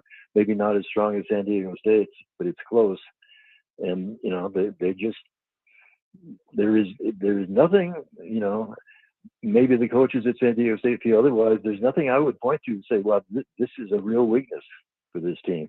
It's amazing what Eck has put together. Considering it's almost an entirely new roster from last year. Well, that's kind of the situation that you're going to have a lot when it comes to college athletics is a brand new roster each and every year. At what point during the season, obviously they went to Michigan to start the year. That was a 34-17 loss. They looked pretty decent early on in that contest. And always a difficult game for a Mountain West school going to play a Power 4 school. But then they knock off UCLA on a Friday night. That had to be really the telling sign that they were, and I know UCLA's not having that great of a year, but that would be a really telling sign that things were going in the right direction for the Lobos. It did, but then after the San Jose State game, I expressed in print some doubt about how good this team was going to be, given that UCLA was just so demoralized at that point of their season and played horribly, to be kind. After that San Jose State game, when they got lit up by Egot, the Spartans quarterback, I just wondered, is that all there is, really? Is the UCLA game all we're going to see in terms of significant improvement? Boise State didn't prove anything either way, I didn't think. Nevada was a squeaker. They didn't play well, still won. Utah State was kind of the turning point for me, and that was just 2 games ago, if you don't count this one, and where they just demolished Utah State, coached by their former coach of 1 year, Bronco Mendenhall. So that was the turning point for me. They just really flexed some muscles in that Utah State game. I said, well, then came UNLV, beating a very good UNLV team on the road. again, they're real. They are for real. Offensively, for the Lobos, as we talk with Rick Wright, who covers the Lobos for the Albuquerque Journal. Big game on Friday between San Diego State and New Mexico. Offensively, got to have a decent quarterback to be able to win a lot of games. Jack Lane did a good job this season. 2,271 yards in the air. He's got 12 passing touchdowns, 5 rushing touchdowns. What can you tell us about the quarterback for the Lobos? Well, he had a tough act to follow in Devin Dampier, who was almost a one-man team last year, and now is at Utah. And I wrote early on in the season that Jack Lane he's no Devin Dampier, but he can get you where you need to go, and he's done that. He's not a great runner like Dampier is, but he's sneaky fast, and he's really a very good improvisational quarterback. Makes great decisions most of the time. Now, if the running game doesn't work, and that's going to be a question against a defense like San Diego State's, therein lies the question. If he has to throw like he did against Michigan and had a couple of picks, that could be a problem. But he's an accurate passer, probably more so on the deep ball than Dampier was. He's just really smart, and he doesn't lose his poise. Whatever happens, if there's a bad play, he's going to come right back and forget about it and just keep on keeping on. He's a very good, very smart player. Last thing for you, Rick. One of the bigger aspects of this Aztecs team is their rushing game with Lucky Sutton, with Christian Washington, with Byron Cardwell. You mentioned the Lobos have a very good run defense. How do you see this being a match? How do you break down this matchup going into Friday's game? Well, in his weekly news conference yesterday, it seemed like Nick was almost rubbing his hands in anticipation of this because he really loves that kind of game. He's from Wisconsin, grew up with the physical football. I think he's really looking forward to seeing his team compete against such a run-oriented offense. He sounded really confident, to be honest, that they can contain the big guy in the backfield and maybe have their way when they get the ball. Yeah, we'll see what happens on Friday. Rick, we appreciate the preview. Enjoy the beautiful weather in Albuquerque, and look forward to talking to you again. All right, you bet. Thanks, guys. Rick Wright, who covers the New Mexico Lobos from the Albuquerque Journal, joining us on the Braden Surprenant Show as we got a big game on Friday. Now, here's the thing. This is like shocking news to me. I'm trying to break it down, but what we have here is an interesting situation. We talked about this yesterday when it came to San Diego FC and potentially hosting, and San Diego State potentially hosting in back-to-back nights. Yeah, that's it's going to be fun. Kirk Kenny had a article today. Okay. Talking about how they could potentially move the Aztecs out of their own building. What? To downtown. It said it's like possibly okay. a thing, but so like they it might doesn't move it to Petco. Right. But still, it's like wait. They own the building. No, that would be the week. No, that'd be next Saturday, right? Would be the game? Would be the championship game? Their championship game would be next Friday. Next Friday. Remember, we talked about this yesterday. If San Diego FC hosts, it would be next Saturday. Not this coming Saturday, but the following Saturday. And I find that to be very interesting. My thought would be the wrestling, but that's this weekend. I mean, you could say I understand how you can spin it and be like, hey, this is a pretty big venue you guys got here, Petco Park, a lot of seats, big show. I could see how you can spin it that way. You could probably also spin it that way for San Diego FC, if we're honest. But that is intriguing that they could move it to Petco Park. Okay, so here's what came out in that article from Kirk Kenny. So obviously, Snapdragon Stadium found itself at the center of a unique scheduling dilemma after hosting a college football game and an MLS playoff match within 48 hours. That scenario could become even more compressed if the Aztecs and San Diego FC both advance to and host the respective championship games in 2 weeks. Stadium would need a transition from football to the MLS Cup match in as little as 12 hours, a turnaround that athletic director J.D. Wicker said is impossible, which we both agree with. You can't do that. The natural grass surface, different field configurations for football and soccer require far more than a 12-hour window. As a result, San Diego FC and San Diego State have planned contingencies to avoid an unworkable overlap. The contingency plan is Aztecs move to Petco Park. San Diego State announced it will move the Mountain West Championship game to Petco Park, but only if they are hosting and San Diego FC is hosting the MLS Cup. This allows the San Diego FC to keep the MLS Cup at Snapdragon while eliminating the impossible setup turnaround. Listen, we didn't expect either one of y'all to get this far. So we didn't foresee this issue happening. So let's just play rock, paper, scissors, see who gets which building, and we'll leave it at that. I guess so.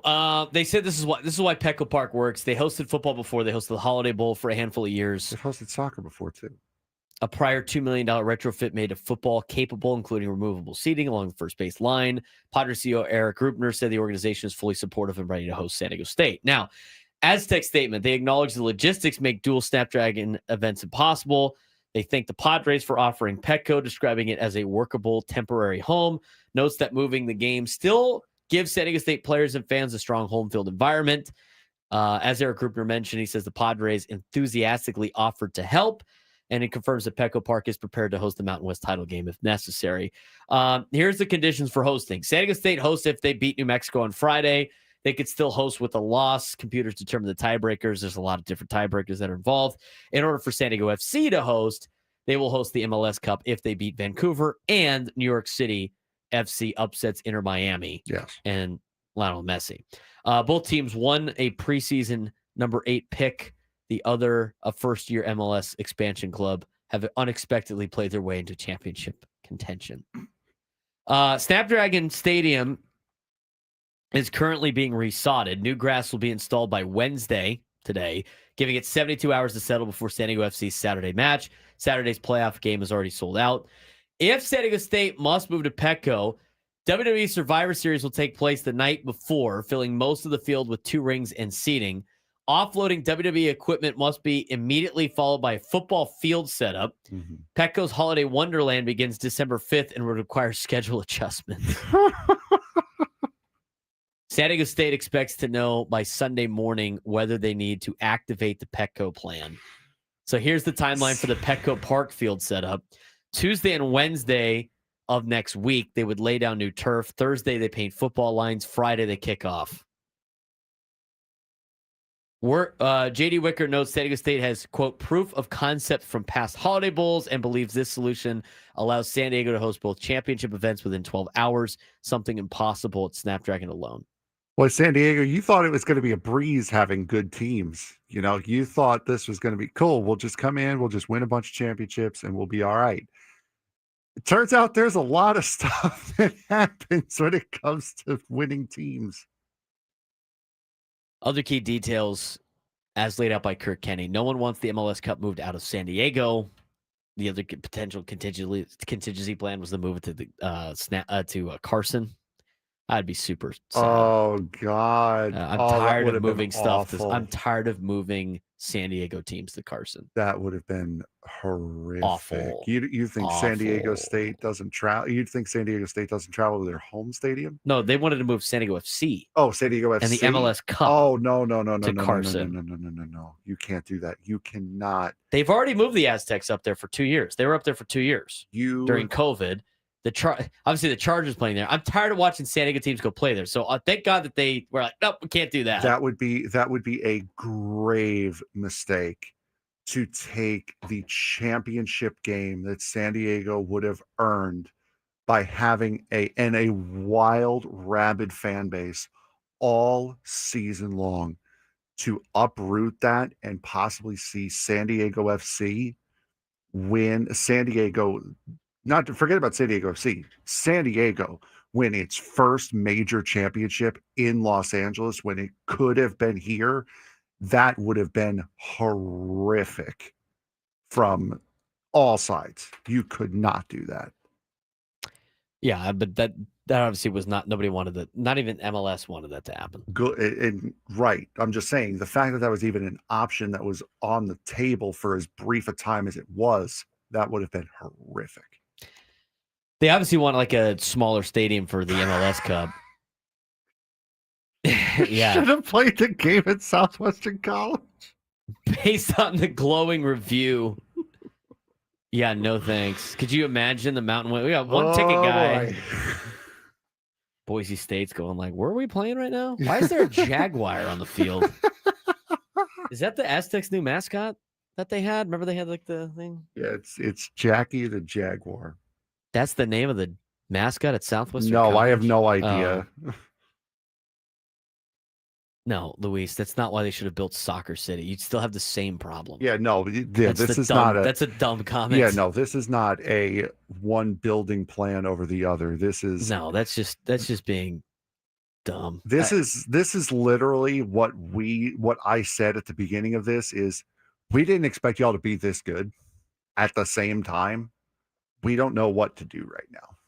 This is you would have had this issue either way. Two stadiums the exact same size in Mission Valley would look dumb. Correct. They would be like, what are they doing? Why are they wasting all this money on two stadiums? I mean, there's some land in Chula Vista, I heard, that's going for pretty cheap right now. Just make it gigantic. Just make it 60,000. Please build a stadium that can actually host major events, please. Build an stadium in Chula Vista. You just want to save time on driving. No, it's not even that, because that new drive thing, yeah, from great. my end, the drive from big. my end over to where it would be is not. It'd still be about the same amount of time. I agree with Sam in the chat though, because everyone's like, "Oh, this is a no-brainer." Moving the entity that owns the stadium out so the tenant can play is just the most amazing thing I've ever heard. But again, this relies on a lot of things to happen. So this is still a hypothetical scenario that we're dealing with right now. Jeez, I'm rooting for my eardrums now. Mine were fine. I'm rooting for that to happen because we get to host two major events. It's great. Oh, it'd be great. It'd be fun. But there's still a lot reliant. Could you imagine could you imagine an NFC championship and an AFC championship game both supposed to be at SoFi? And then they move the Rams somewhere else so the Chargers could play there. Nobody would ever agree to that. Noon lunchtime hour next. Bo Nix and the Broncos continue.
Diego, it's time to fire it up. From the beaches to the ballparks, from the Gaslamp to North County, no one knows America's finest city like he does. You can't just punt on a Manny Machado prime years. He's a fourth-generation San Diegan, born and raised in the heart of this community.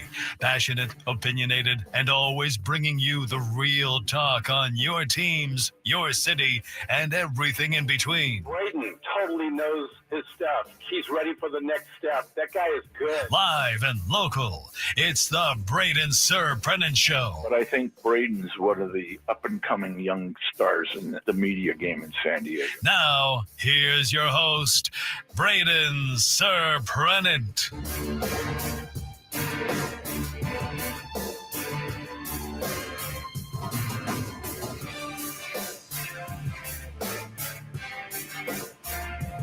Oh, man. We're going to get to the NFL whip around in just a second. I was telling Frank about... Oh, man. This kid is such a gem. I got to give him a shout out. Noah Lawifi. One of our players at Cathedral. If you're in school right now, pay He's attention. not. We got school off this whole week. Good. They're not at school. They had film pay this attention morning. if you're not. He's probably back at home. I don't even know if he went to film because he didn't play in the game. So he's the one that had that injury. The at De La scapular Salle. ankle injury. Yes, the HIPAA, dude. We can't be giving out details. It's a high school kid. Well, He had an injury. You said it on air. He had an injury. You said Earlier, it when different context. You said it when it happened. I didn't specifically say the kid, his name said this. Okay, fair enough. So anyway, he is at a point now where he's out of the walking boot. And for picture purposes, what a ham, by the way. For picture purposes, he suited up last night. So he's suited up. He's got a little ankle brace and everything like that. Yeah, He's got his cleats on. He's got full uniform, everything. We were both shocked when we saw that. He said he was going to do it at practice this week. And I'm like, what? Are you out of your mind? I'm like, there's no way. And so he's like on the side. He's there during the warm-ups. He didn't go through any of the warm-ups. He's just standing there, just full uniform and stuff. I'm convinced he did that because his brother's a freshman and got pulled up, Maya. And I'm just convinced he did it so Maya didn't steal his jersey to wear 11 on the sideline. He had to wear some other number. So he suits up last night. He's killing me. He's before the game, like the refs go through and they judge the eye black to make sure the eye black is okay. Make sure you don't have, they call it branding now. Make sure you have no branding on your body, no Bible quotes, no writing on anything. Can't be a walking billboard. Wait, you can't have like a personal little Bible Nothing. quote on like written in a wristband or something like that? No, rest in peace, so-and-so. None of that stuff. You're not allowed to have any of that stuff. That's why that. Take it up with CIF. I don't know. What No, the rules are. I'm curious. I'm not complaining. I'm just like, why can't you have like a personal Bible quote for you, like tucked in a wristband? They don't or want something? anything written on the kid's body to be a quote billboard. They'll make you take it off. I mean, they've done that. They make you retape if you write on your arms. I mean, none of that. Eye black has to be straight eye black. You can't do anything that they do in the NFL or college, right? They make excuses of like concussions or something like that, but you can't do that. The towel has to be at least hold on. bigger than 4 inches for them to have the towel. Timeout. You can't do a certain style of eye black because of concussions? I don't know. That's what the excuse. I think for like to see the eyes or something. I don't know, dude. I'm just telling you the BS that they give us all the time. Lord. So they have like the towels. All the kids have these towels now. Some of them have writing on them. They had to flip. You have to flip it around so none of the writing is shown. And then the towel. We had an official. This is what's wrong. I remember you telling me this one. Yes. And by the way, I have to say, I thought the officiating last night in the Open Division Championship game was phenomenal. I thought they did a great job. I wanted to give him a shout out. I thought our sideline guy is one of my favorite refs. He's usually a white hat. He does a phenomenal job. Both of our sideline guys were great. I thought the white hat last night was great. I thought all of the officials, the Open Division Championship game, were phenomenal throughout the entire game. But a couple of weeks ago, we had a guy that he's measuring the towels apparently in high school football, and I don't know, it's not his fault because he's just enforcing the rules. This is where it's like we get lost in some things with rules in schools. Understand the purpose. I'd rather have the guy be focused on calling holding than how many inches the towel is. You cannot have a towel skinnier on the width than 4 inches. That guy's out there with a mini ruler, a 6-inch ruler, measuring towels. What are we doing? So that's another thing. So they before the game, they go through all this. And the knee pad thing, this is the thing about the knee pads that drives me nuts.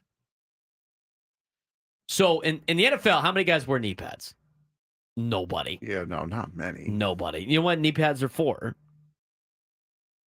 Your knees. Knee pads are not for your knees. Knee pads are for concussions. When you bang your knee into a guy's head, it's true. Like that's. No, I believe it. I Yeah. believe it too. That's why you wear believe it. knee pads. I'm not upset about wearing knee pads. I think it's fine. But the problem is in the NFL, nobody wears them anymore. So they have made pants now that don't fit over the knees. Mm-hmm. Right? So here's the thing. It's like it was like the whole thing. It's literally the exact same thing as when I was in high school and they had all these like skirt lengths or dress lengths for the girls for the dances. Is that one of your players in chat, by the way, that just popped up in chat? Sorry to derail you. I don't know. Oh. The problem is I don't see the names. It's just I think it's one of our assistant coaches. Maybe. Oh, gotcha. So anyway, it's the same thing. Like back when I was in high school, girls were getting dinged all the time for a dance because of the dress length. But the problem is there was only so many with the style and everything like that. They didn't make the dresses long enough. It was impossible to find a dress. The same thing now is for, as dumb as it sounds, is for the football pants. Because in the National Football League, they don't wear knee pads anymore. So what do? They create pants that don't cover the knees. Mm-hmm. All these refs and stuff think the kids are rolling up their pants. They're not. The pants do not cover the knees. In college, they don't enforce the knee pad penalty. Want to know why?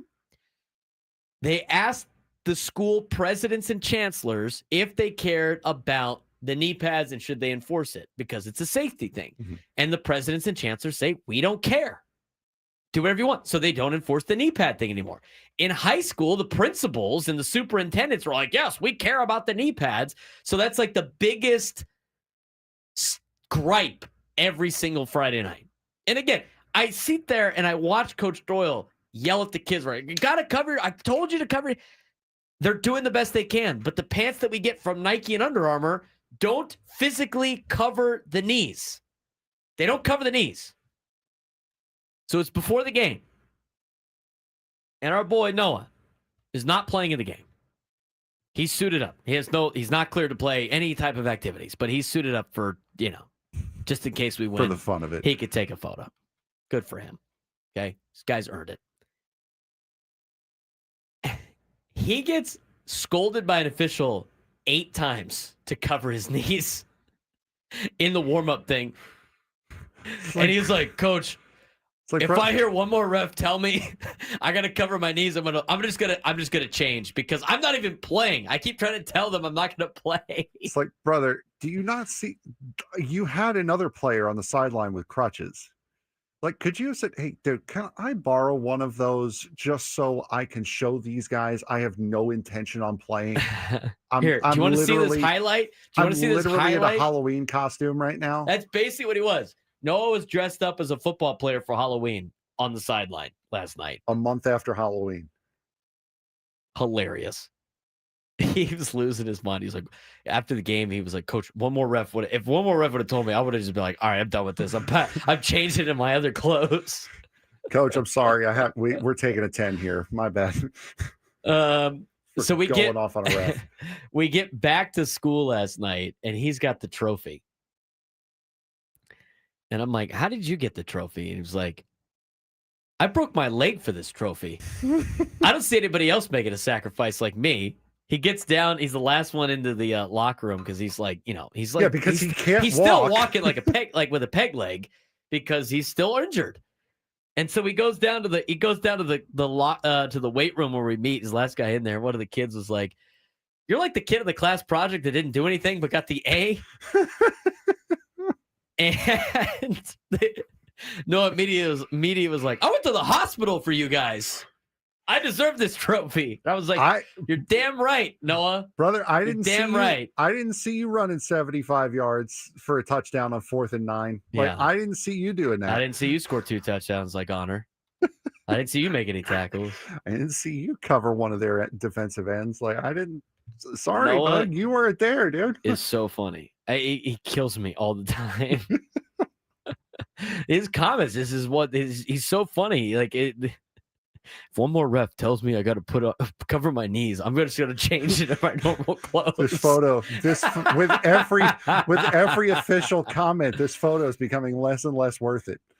I know, but it was hilarious. I had to take a picture of him in the gear. He's like posing and stuff, like he was about to play. It was so good.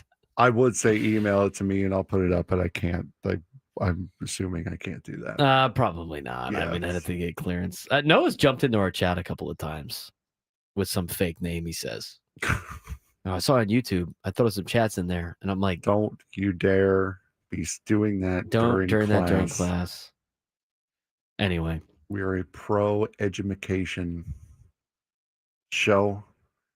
If you don't do the educate, you end up like us. You end up, and that's not where. Hey, go Aztecs! Next year, Braden should coach a game in football gear like a player. No, no, please, thank you. Please don't. Hey, I did get a text from one of our coaches. Yeah, did you almost get run over by a ref last night? No, I didn't. Did you almost cost us 15 yards? I did not. If they were still some yards away. They're still some yards away, but somebody was very nice. That is a foul on Frank. Foul. He draws the foul. My guy Xavier Porlis texted me. Remind Frank I saved him from a 15-yard penalty or getting ran over by the referee. Brother, you don't have to remind me. I thought about it the rest of the game. I thought about it all night. It's probably on film. I should go find that clip. You don't have to remind me.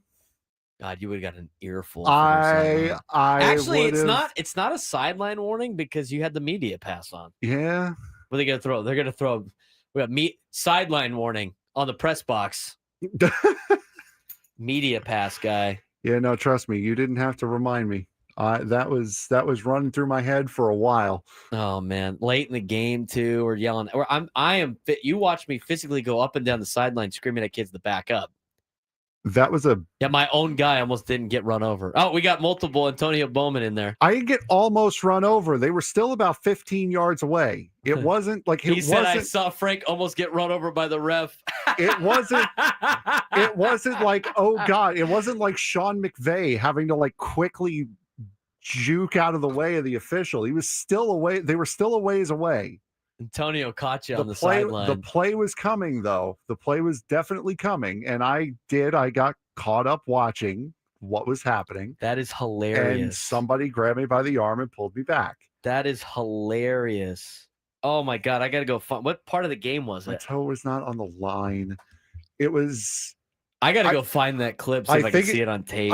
It was the fourth quarter because I was only down there for the fourth quarter. It was. Carlsbad had a big play that was coming down this way, that was coming down our way. And it was I'm 99.9% sure it was 16-6. Okay. And I'm going to go through the tape and see if I can find it. If I find it, I'm screen recording and we're playing on the show. I got to get the replay. Carlsbad had a play that was coming back down that way. Frank got hyped and was about to go make a tackle. No, I just got caught up watching the play. That was really it. I got caught up watching the play. Dude. We've had multiple coaches get hit by officials. Montali got hit by an official one time on the road. I forgot where it was. It's still to this day. He gets deloused, and still to this day, he says, like, man, that guy was just. I saw he was like an ex-NFL player. He was so. Trying to say he was like the biggest guy ever. There's one of our coaches. Oh my God. Yes. Trust me. Coach Doyle would have destroyed you. No, he would not have, because I would have left in embarrassment. You would have had to run. He would not have gotten a chance to say anything to me because I would have been gone. Doyle ripped you a new one, Frank. He, Oh my God, he would have I been so would pissed have off. been gone. He would have been tackled by numerous kids. Upset. We had another coach get hit by a ref at Del Oro, and you watch it on tape, and he's next to the ref. The ref, sneaky. He's got his hand on the flag already, and you watch on tape, he's pulling the flag out, and then he puts his shoulder into the coach and then throws the flag. No. Trust me, you guys did not need to remind me of that. Even after I am laying in bed at 1:00 in the morning, going over several things about today's show. And that was one of the things that kept going over is what if I would have gotten hit? What if I would have cost them a penalty? What if? Good thing you weren't wearing any Don stuff. And I'm sitting there like, I did, and I'm sitting there at the same time, I'm torturing myself with that thought. The thought of, you idiot, you didn't. It's over. They won. Nothing happened. But still, welcome to my world. Welcome to my life. Welcome to my head. Welcome to my head. If there's anyone who wants to change places, please, I'm taking suggestions. Oh my God. I did not know this information. I got to go find. I gotta go find it. I knew you were going to find out eventually.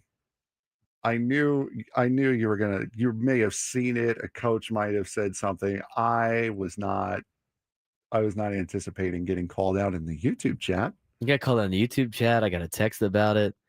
Yeah. Coach Porter says you're welcome. Oh, and I said, thank you very much. I knew I was in the wrong. I wasn't on the field. I was not toes on the line, as Sushi Sam said, but I was close. I was closer than I should have been. And but I wasn't closer than anyone else who was on that edge. And there's the picture. He's neutral. He's in neutral clothes.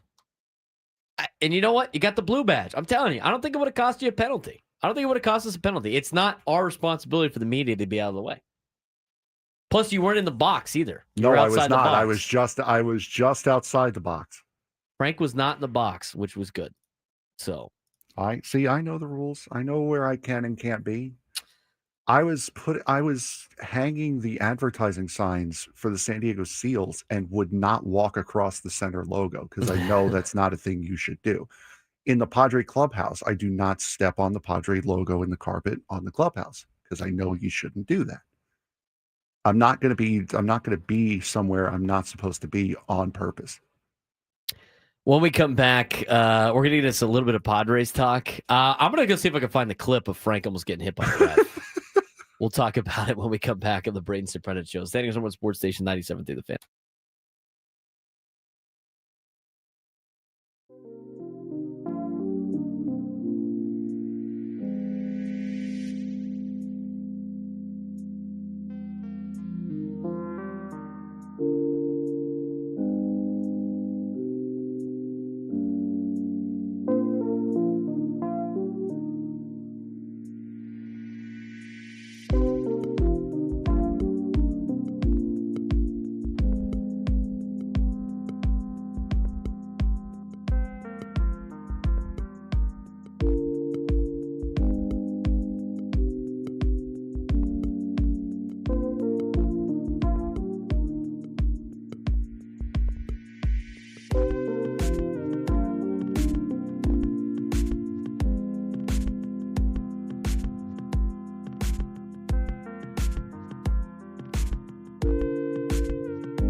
12:23 on a Wednesday. Today feels like a Friday big time because it is kind of like a Friday. Yesterday was like kind of like playing on a Thursday. I mean, how many football games are you playing on a Tuesday? Like I said, we're postman supreme here today. Quarterback Neil. Mailing it in. I'm not mailing it anything. No, we're not. Come on. Yesterday was fun. I've had a lot. I'm so tired. What was the first thing I texted you after the game last night? It's like, wish you would have taken that day off, didn't you? Well, I talked to Adam. Well, that's why I went and talked to Adam about it. And I said, because Adam asked us like 2 weeks ago. Yes, he did. Are you going to do the show on Wednesday? And I said, yeah, I'm in town. I all my family's in town. Thanksgiving. I don't travel for Thanksgiving. I don't mind doing a show. Give people the local talk, right? So I was like, I'm in. I said, depends what the other shows do. Like if Ben and Woods take off and Gwen and Chris take off, we're just like in the middle of the day randomly. It just doesn't make any sense. Yeah, no. So, move us before or whatever. It doesn't make a lot of sense. But I asked, well, what's Ben and Woods doing? Ben and Woods are doing their show. I'm like, all right, well, I'll do the show. And then, if Gwen and Chris want to take off, that's fine. Mm-hmm. So I said, yeah. And then that was assuming that the CIF championship game was supposed to be last Saturday. Mm-hmm.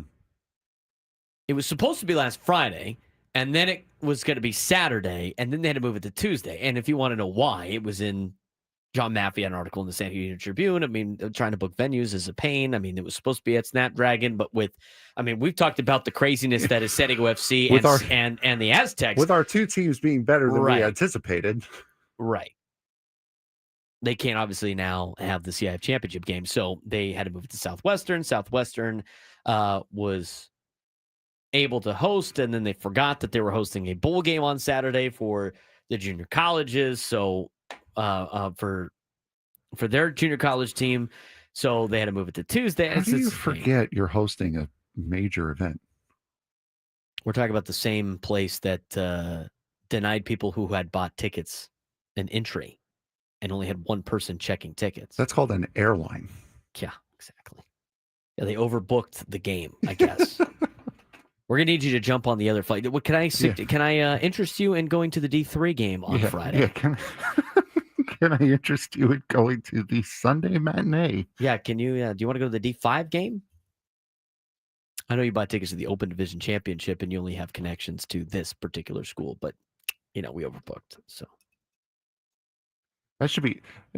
I mean, I would say if you're a high school football sicko that does plan on going to more of those games, and this was just like your first stop, because there are those people out there. If you couldn't get in because of that, you could either get the refund or they should comp your parking for the weekend. I know. If parking's going to be the same price, they should comp your parking for the weekend. Parking's $20. Anyway, what was I saying with that? I was honest. Oh, we tried to find the video. Unfortunately, our sideline camera got knocked out in the fourth quarter. We had no wide cam in the fourth quarter. So we only have end zone cam, and it's too tight.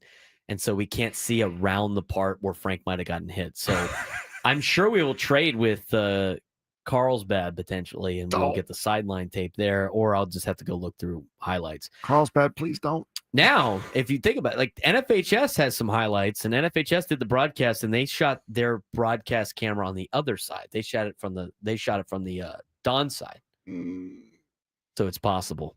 Knocked out or sabotaged by Frank. He's in there on the iPad deleting all the plays. Like I said, it wasn't like I had to do like a Mike Tomlin, like lean out of the way from getting run over. The play was still a ways away, but the guy who ended up pulling me back saw the play developing and saw the official coming our way and got me out of the way. Without saying his name, you've met our coach that is in law enforcement. I'm sure he's already putting out he's putting out a request, I think, to get the security tape on that. Like I said, I met a couple of coaches. I'm realizing I've met a couple of coaches on both sides. I'm starting to realize I don't know what is wrong with me. I am getting really bad at names. Did you meet Doug? Like Carlsbad? Doug Brady? Probably. He's a big fan of the Yeah, show. he did. I did meet someone who said he was a big fan of the show. Yeah, that his knew you, brother that was good friends with you. His brother listens to our show all the time. He plays at the Poway Sportsplex Yeah. on Wednesdays. But yeah, Doug was in the booth last night for Carlsbad. He was their booth guy. I don't Quarterbacks remember. coach. I don't remember that. I do remember a rather rowdy Carlsbad coach up there in the booth. I don't know if it was him. It didn't look like it was him. Doug's pretty calm. Doug, if he's the guy that we're thinking of, he was wearing gray. The rowdy coach was wearing white. Yeah, I think I saw Doug wearing gray last night. Yeah. Yeah. So you met Doug. Did you get to meet our bus driver, David, in San Diego? I did not. Big country? I looked around. I did not get to see him. No, I really do. I regret that. I wish I would have seen him. He was great. We showed up to school, and he's all fired. We were waiting on the buses. The buses showed up. He gets out. He's all fired up for the team, ready to go. Got to meet him. He called in as David in San Diego. His name tag for San Diego buses said Big Country. Love it. I dapped him up after the game. He was fired up. That's Hey, you know fantastic. what? They had left. The buses had left for a little bit, and they came back. And they came back for the fourth quarter. He's like, I pulled in at the fourth quarter. I'm like, that's the best time. It was, you know what it was? It was the Big Country rally. It was. David in San Diego helping the Dons for the victory. I wanted to try, and I have the mic flag to prove it. I nicked one of our mic flags. You better which I put that have to- away. Yeah, You which I have better to return that since you didn't even use it. I had planned on getting some post-game sound after the game was over. The plan was down 16-0 when I went down. Wanted to go see you and be like, hey, these things happen. Get them next time, like that kind of thing. Because it looked like it was good. There was no hint that what ended up happening was going to happen. And then I was going to go back, grab the stuff, and then come down and do some stuff for the show here. And you guys scored. It was the first sign of life that you guys had shown since the end zone interception. And I'm like, I am not moving from this 3 square foot spot that I am in right now. I did not move the rest of the game. And there it was. Ended up winning. Otherwise, I would have gone up and we would have gotten some content for the show. But I was too nervous, too superstitious. You should have to came move. down with it initially. I was. Now you live and you learn. My plan was to go back You could have put up. the stuff on the side. I mean, you could have brought everything down. My plan was to go back up, and unless I was doing a Met World Series, I would not have been too emotionally invested the way I was last night to do my job. All right, fair enough. But had some great So interviews. I know. We got the picture though. Last night I was way too emotionally invested to think about moving. I've gotten multiple texts saying we need that video, Frank. We're working on it. Listen, I'm gonna try to find it.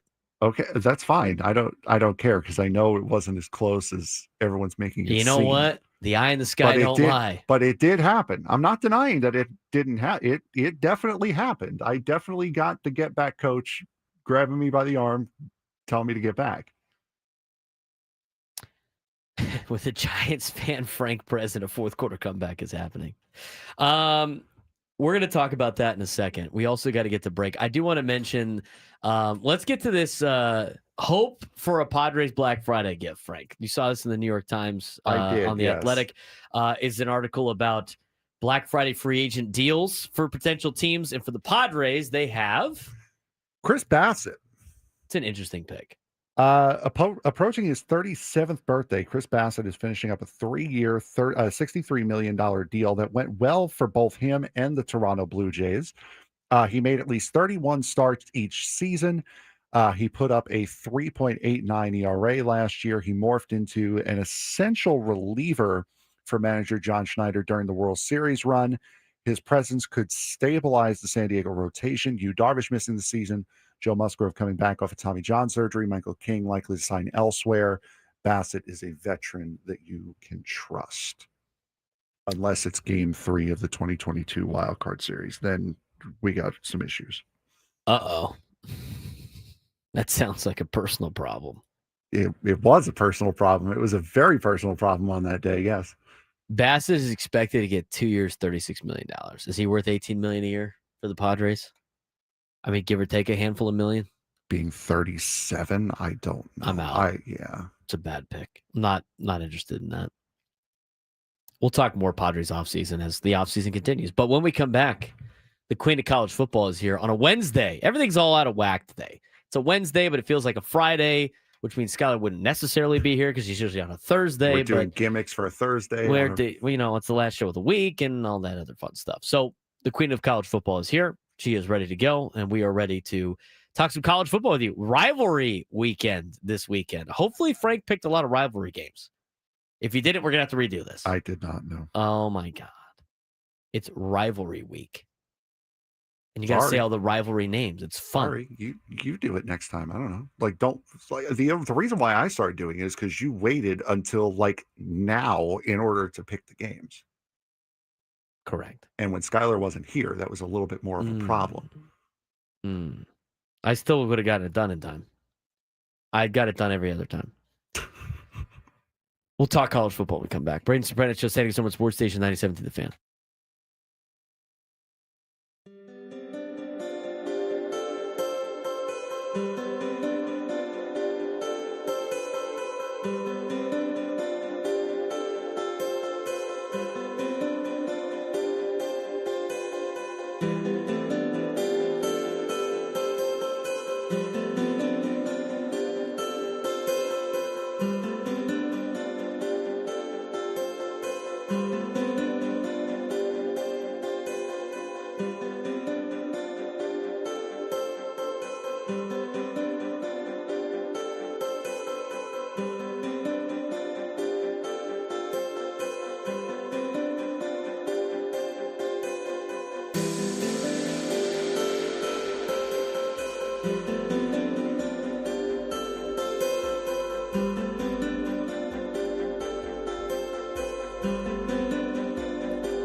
Be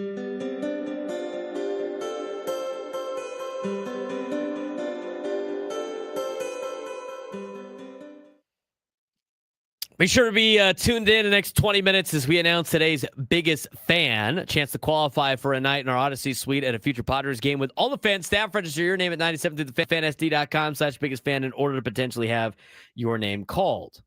All guests on 97 Through the Fan join us on the David P. Shapiro Fan Hotline. David P. Shapiro, criminal defense attorneys helping good people regain control of their future when charged with a crime since 2010. Visit davidpshapirolaw.com. Not on the hotline, but live in studio is the queen of college football, Skylar, joining us to get her college football picks. And it's rivalry week this week. Should be a fun one.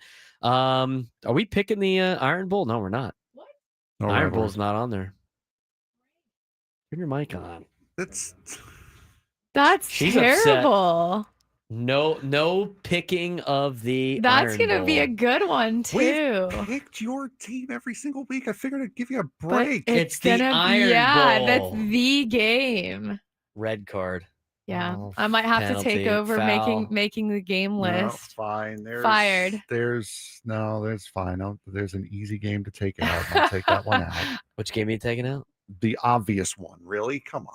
Look down Kennesaw look down State that list. Liberty. You put Kennesaw State Liberty on there. I'm and not offended. the I Iron am Bowl? very nothing, offended. There was nothing Nothing? else of interest, and I figured Kennesaw State, it's their second year in D1. They're going to win Conference USA. I figured throw that in there. And Throw God forbid the Owls Frank a bone. looks out for the little guy. Okay. Throw the Owls a bone. That's what I thought. Owls don't eat bones. There it is. All right. Let's just do Foul on Frank is right. Do the thing. My God. We got the Crab Bowl Classic on there. The what? Crab Bowl Classic. That's cool. Maryland and Navy. They're not playing. I was going to Oh, say. Rod's what is that pissed gonna- now. Tuned in and no Iron Bowl. I What? was going to say wait, we have Maine versus taking on Boston College or something this week? Maryland What are we Navy, doing? the Crab Bowl trophy. Yeah, I don't. Last time that game was played was 2010. I look at games, not gimmicks. I love the rivalry gimmicks. By the way, the Big Ten has rivalry week every week because they play for a trophy in every single matchup of the Big Ten. Hey, there you go. Anyway, See let's get that? this thing rolling. All right. So Friday, we have 4 games for Friday, 6 for Saturday. They stopped playing on Thursdays now, right? They used to Yeah, have the no, Egg Bowl there's- on there's Thursdays. They're no- like, let's not compete with the National Football League. There's nothing on Thursday. First game, Skylar, number 4, 10-1 Georgia, taking on number 23, 9-2 Georgia Tech. Bulldogs favored by 13.5 at Georgia Tech. Yeah, a lot of this time this one ends up really close, but I still think, Georgia Tech is having a really great season this season, and Georgia's fumbled here and there, and they're not maybe the team that they have been previously, but I still think that they're far and beyond, so I got to go with Georgia on this one. Braden? I got Georgia too. What is this game called? The Clean Old Fashioned Hate or something like that? Is that what they call it? It's called the ACC is about to get exposed once again. I'll take for being Georgia. bad. The 13.5-point dogs at home, huh? Yeah, They gave them a run for their money the last couple of years. They though, on the usually road. do. They usually make that Yeah. game closer than you think. So maybe you know what? I'm gonna take Georgia Tech to cover. I don't think Georgia wins by 13.5, but they're gonna win. All righty. Second game, 9-2 San Diego State taking on the 8-3 New Mexico Lobos. This will be a 12:30 game on CBS Sports Network. Braden, State favored by 1.5. I'll take the Aztecs. That's easy. Scott? Yeah, that's a really small spread. I actually wasn't expecting it to be that close. I think the Aztecs are going to for sure come in and win on this one. All right. We're just burning right through this. 11-0, number 3, Texas A&M, coming off of their big scare last week, or was that last week or 2 weeks ago? Against South South Carolina Carolina. I game. think that was 2 weeks ago. Okay, 2 weeks ago. Yeah. Taking on the number 16 Texas Longhorns, 8-3, 4:30 start on ABC. This will be after the Georgia Tech Georgia game. A&M favored by 2.5. Skylar. This is going to be a really good game. I think this is going to be one of the best games probably this weekend. I think if Texas A&M does lose this season, this is going to be the week that it happens. But I still feel like it's really unlikely. I think Texas has been up and down. I don't fully trust Arch Manning yet. And Texas A&M has just looked really, really good. They scare me a little bit. So I got to go with the Aggies. Right? Where's this game at? In Texas? It is in Texas. I think Texas. I think Texas upsets the Aggies. I think they A&M's have been scared. They've been scared a couple of times now, and they've played the bottom half of the SEC. I haven't played anybody at the top half of the SEC, and I don't think Texas is that great, but they're going to be better than Arkansas and some of the other teams that A&M has struggled with. So I'm going to take the Longhorns in this one, and they beat the Aggies 2 years in a row. I am taking That'd Texas. be the Lone Star Showdown, by the way. I am taking Texas A&M.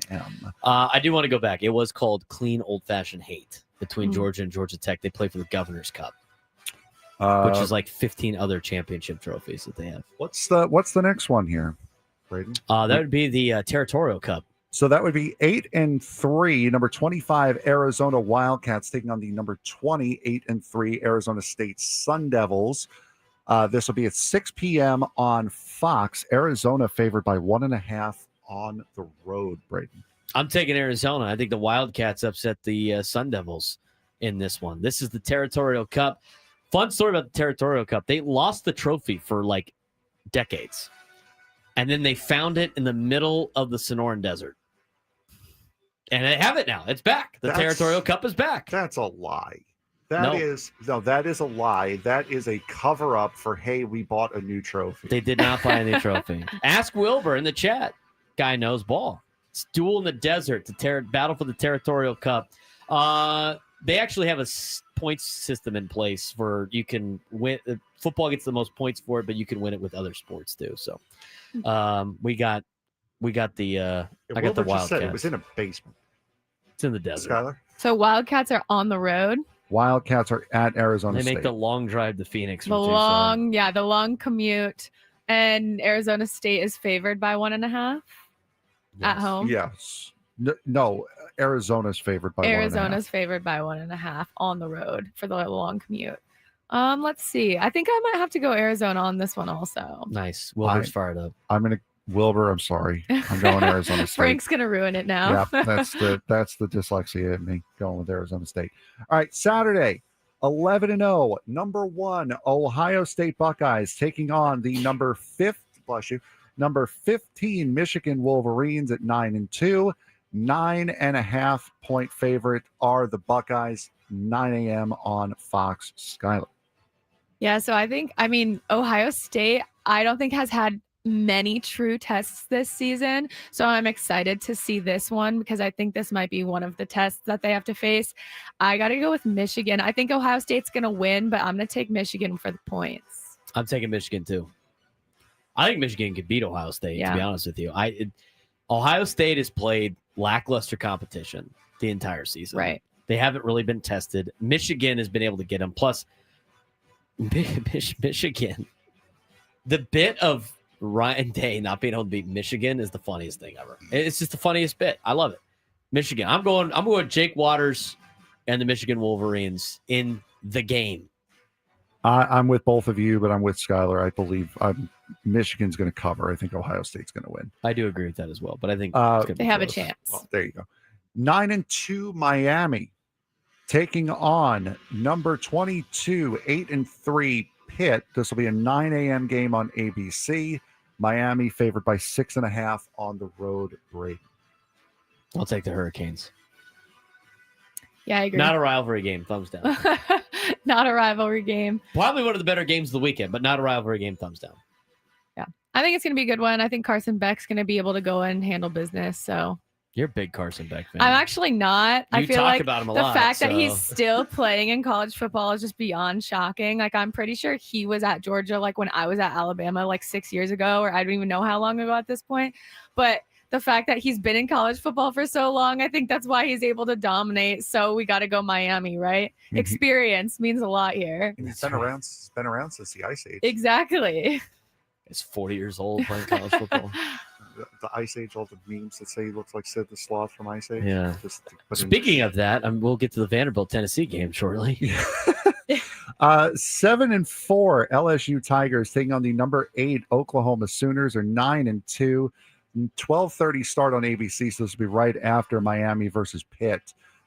Boomer Sooner favored by 10.5 at home in Norman. I'll take Boomer Sooner.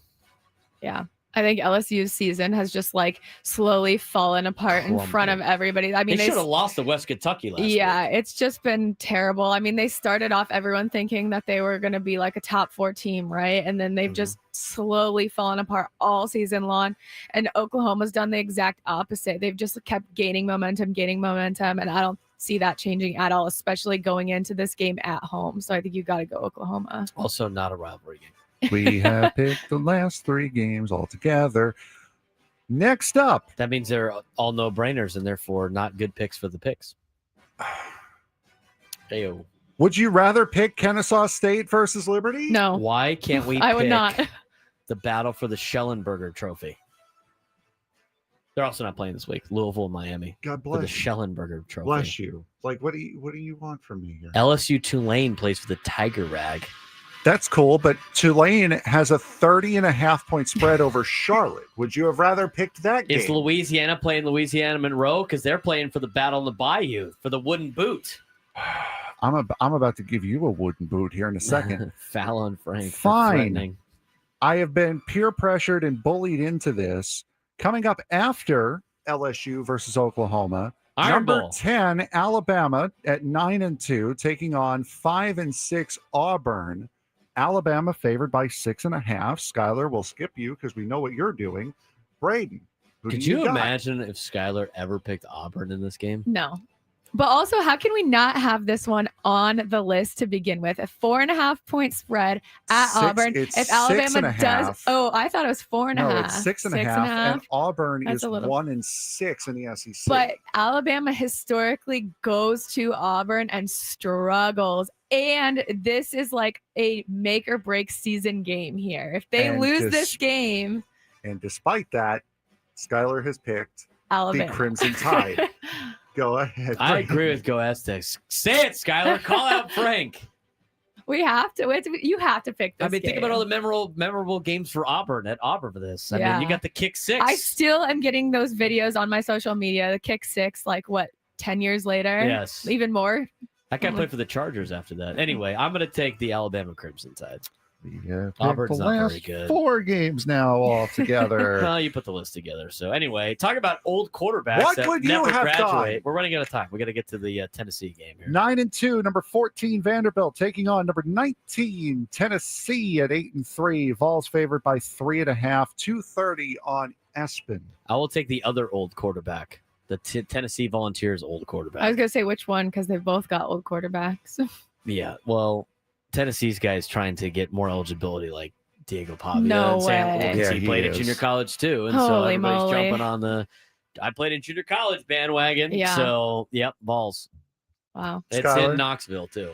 Yeah, I mean, I'm not a Diego Pavia fan, Neither but am I. that sounds like Diego Pavia part 2 we've got going on over here. So we'll Good. see. You can root against We'll them see next what year. happens. But yeah, I'll root for them this time. So I'll take the Bulls. Wow.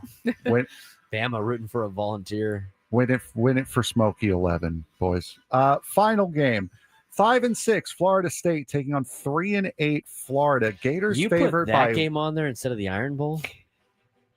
We're not going to let it go, Frank. The We're not reason letting it why go. I put it on there is because Florida is actually favored in this game by 1.5. That's for the Florida Cup. I will take the Gators. Yeah, I think if DJ Lagway is on this weekend, I could see why Florida's favored. If he's off, they're going to be in trouble. But I'll take Florida. I'm taking Florida State, so I'll at least break up the monotony of all of us picking the same game. See Florida and Georgia's rivalry trophy is called the Okefenokee or. Bless you. This is insane. There's so many of these that are hilarious. God bless you. Florida Atlantic and FIU play for the Don Shula Award. How about that? Oh, wow. Fresno State and Hawaii play for the Golden Screwdriver? Please tell me it's a cocktail instead of like an actual screwdriver. But this is the problem with picking games late in the year is you know what these teams are already. So obviously we're going to pick the same. We're going to pick a lot of the same ones. I'm mad at the Big 12 for not scheduling rivalry games this week. All right, the queen has spoken. Skylar, thanks again for coming in. Yep. Enjoy your Thanksgiving holiday, you and your family. Happy Thanksgiving to you. We'll back for another hour here on the Braden Surprenant Show. NFL Whip Around when we come back. Great games tomorrow as you feast. 97 through the Fan.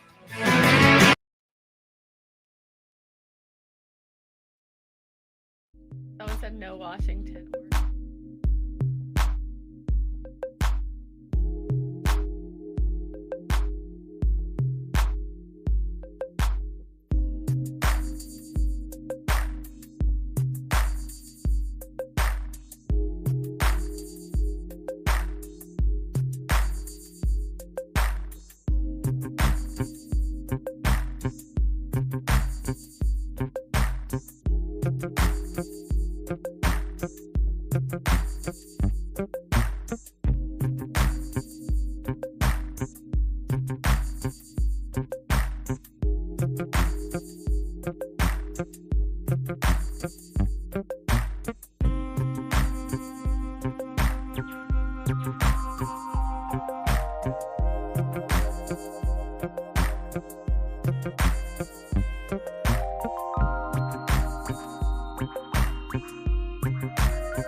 All right, it's that time again, Frank.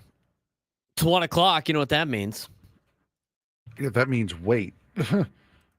Excuse me? I'm not doing a bit here. It genuinely means wait. I didn't do you were supposed to do that 3 hours ago. I know.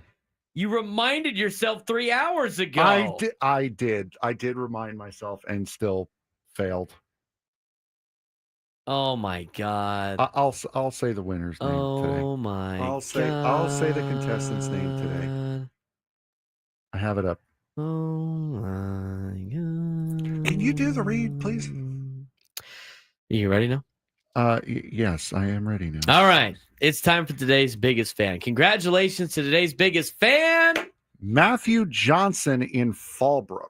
Matthew Johnson in Fallbrook. Give us a call in the next 10 minutes at 833-288-0973.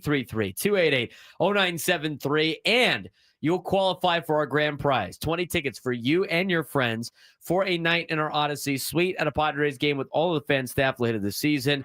Catered by Spiro's Mediterranean Cuisine. Register your name at 97throughthefansd.com/biggest fan today.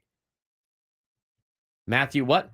Matthew Johnson. Matthew Johnson Fallbrook. in Fallbrook. You're today's biggest fan. You got 10 minutes, buddy. 833-288-0973. 833-288-0973. Have an opportunity.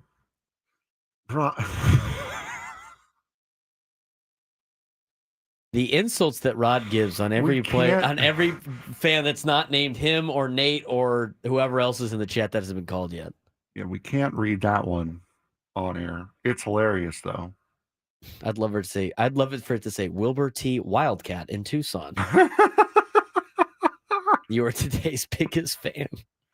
Is Rod allowed to win it again? Because I mean, he won it last year, no?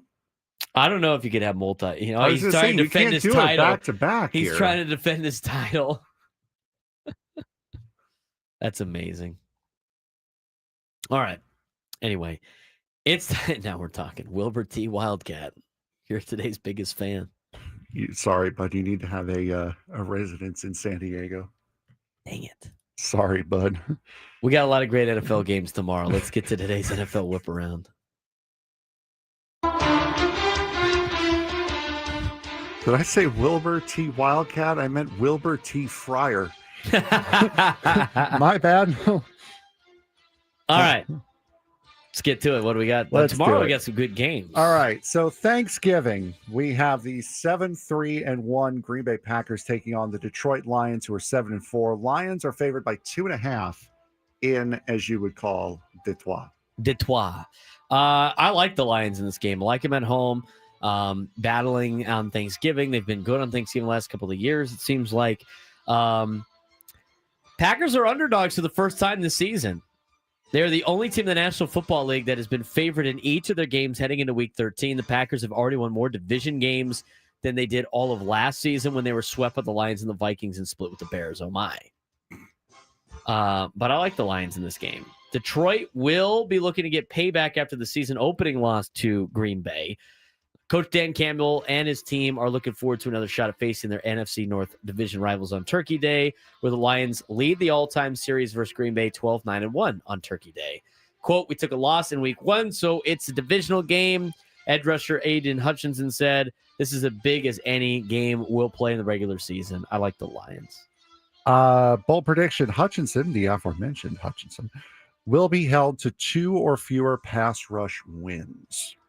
I'll buy it. I think Jordan Love gets the ball out quick. He throws picks, but I think he gets the ball out quick. On we go. The middle game on Thanksgiving, 6-5, Kansas City taking on the 5-1 Dallas Cowboys. Kansas City favored by 3.5 at Jerry World. I think the Cowboys win this game. Now remember, maybe it's a 9-point spread because you always get 3 points at home as a favorite, and the Cowboys usually account for 3 points themselves because their fans always bet them to win. So it might be Kansas City by 9 in reality, but I think the Cowboys win this game against Kansas City and put some pressure in the NFC East. They got their back. Both teams got their backs against the wall and making the playoffs. This is going to be a good football game tomorrow, and as everybody's partaking in their Thanksgiving holiday. I agree. Two of the most hated teams playing each other. Agree. Brandon Aubrey game winner and then eating a turkey leg after. That's my bold prediction. Patrick Mahomes will record a 90-plus QBR for the first time this season. I will also buy that because the Cowboys defense is trash. There you go. Not great. The nightcap on Thanksgiving, the 3-8 Cincinnati Bengals taking on the 6-5 Baltimore Ravens. Ravens favored by 7 at home. I'm taking Baltimore. I agree. Cincinnati's not very good. They're just not. Losing. I know Burrow's back, or he's supposed to be back. Shouldn't be back. I just don't think they got anything left to beat Baltimore. Baltimore's playing good football right now. And like we said 5 weeks ago, when they've gotten the 5-0 run, or the 5-game winning streak, they're favored in all the games on the way out. And T. Higgins is out. So I'm going to the Ravens. Yep. Ravens tight end Mark Andrews will record at least 50 yards receiving for just the second time this season. How many rushing yards is he going to get? Doesn't say anything about rushing. I know. yards. I'm just making a joke from his quarterback keep deal. I'm going. I will buy that. I think Mark Andrews will do From that. what I'm seeing, we have no more bold predictions for the weekend. It was just those three that's what I games. said. It's just the 3 games. Okay. So Friday, 8-3, a team that is known as The Bears. The Bears. go into Philadelphia to take on the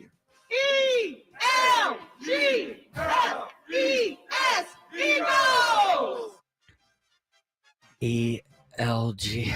ELGSES, favored by 7. I'll take the Eagles. I'll take the Eagles. I think they're going to win. I even would take them as we still have them in our survivor pool. I think they win. I don't think they're going to win 2 games in a row. Lose 2 games in a row, and they're not losing at home to Chicago. Chicago's looked iffy all year. They've looked very mediocre. You're without doubt the worst 8-3 team I've ever seen, but you have heard of us, the Chicago Bears. I'm taking the Eagles. I don't think they're losing 2 games in a row, and they're not going to lose at home. I would pick them to be your survivor pick if you still got them available. Bold prediction is it'll be Saturday the next day. Sunday, 8-4, San Francisco 49ers taking on the Cleveland Browns, who are 3-8. Niners favored by 4.5 in Cleveland. They didn't look very good with Brock Purdy on Monday. Brock Purdy is such a waste of money. But anyway, I'll take the Niners. They'll cover. Anyway, how was your night? Yeah, Browns aren't very good. 7-4, Jacksonville taking on 1-10 Tennessee. Jacksonville favored by 6.5 at Nissan Stadium. Nissan? Sure. Did you know the car is a Nissan, right? Okay.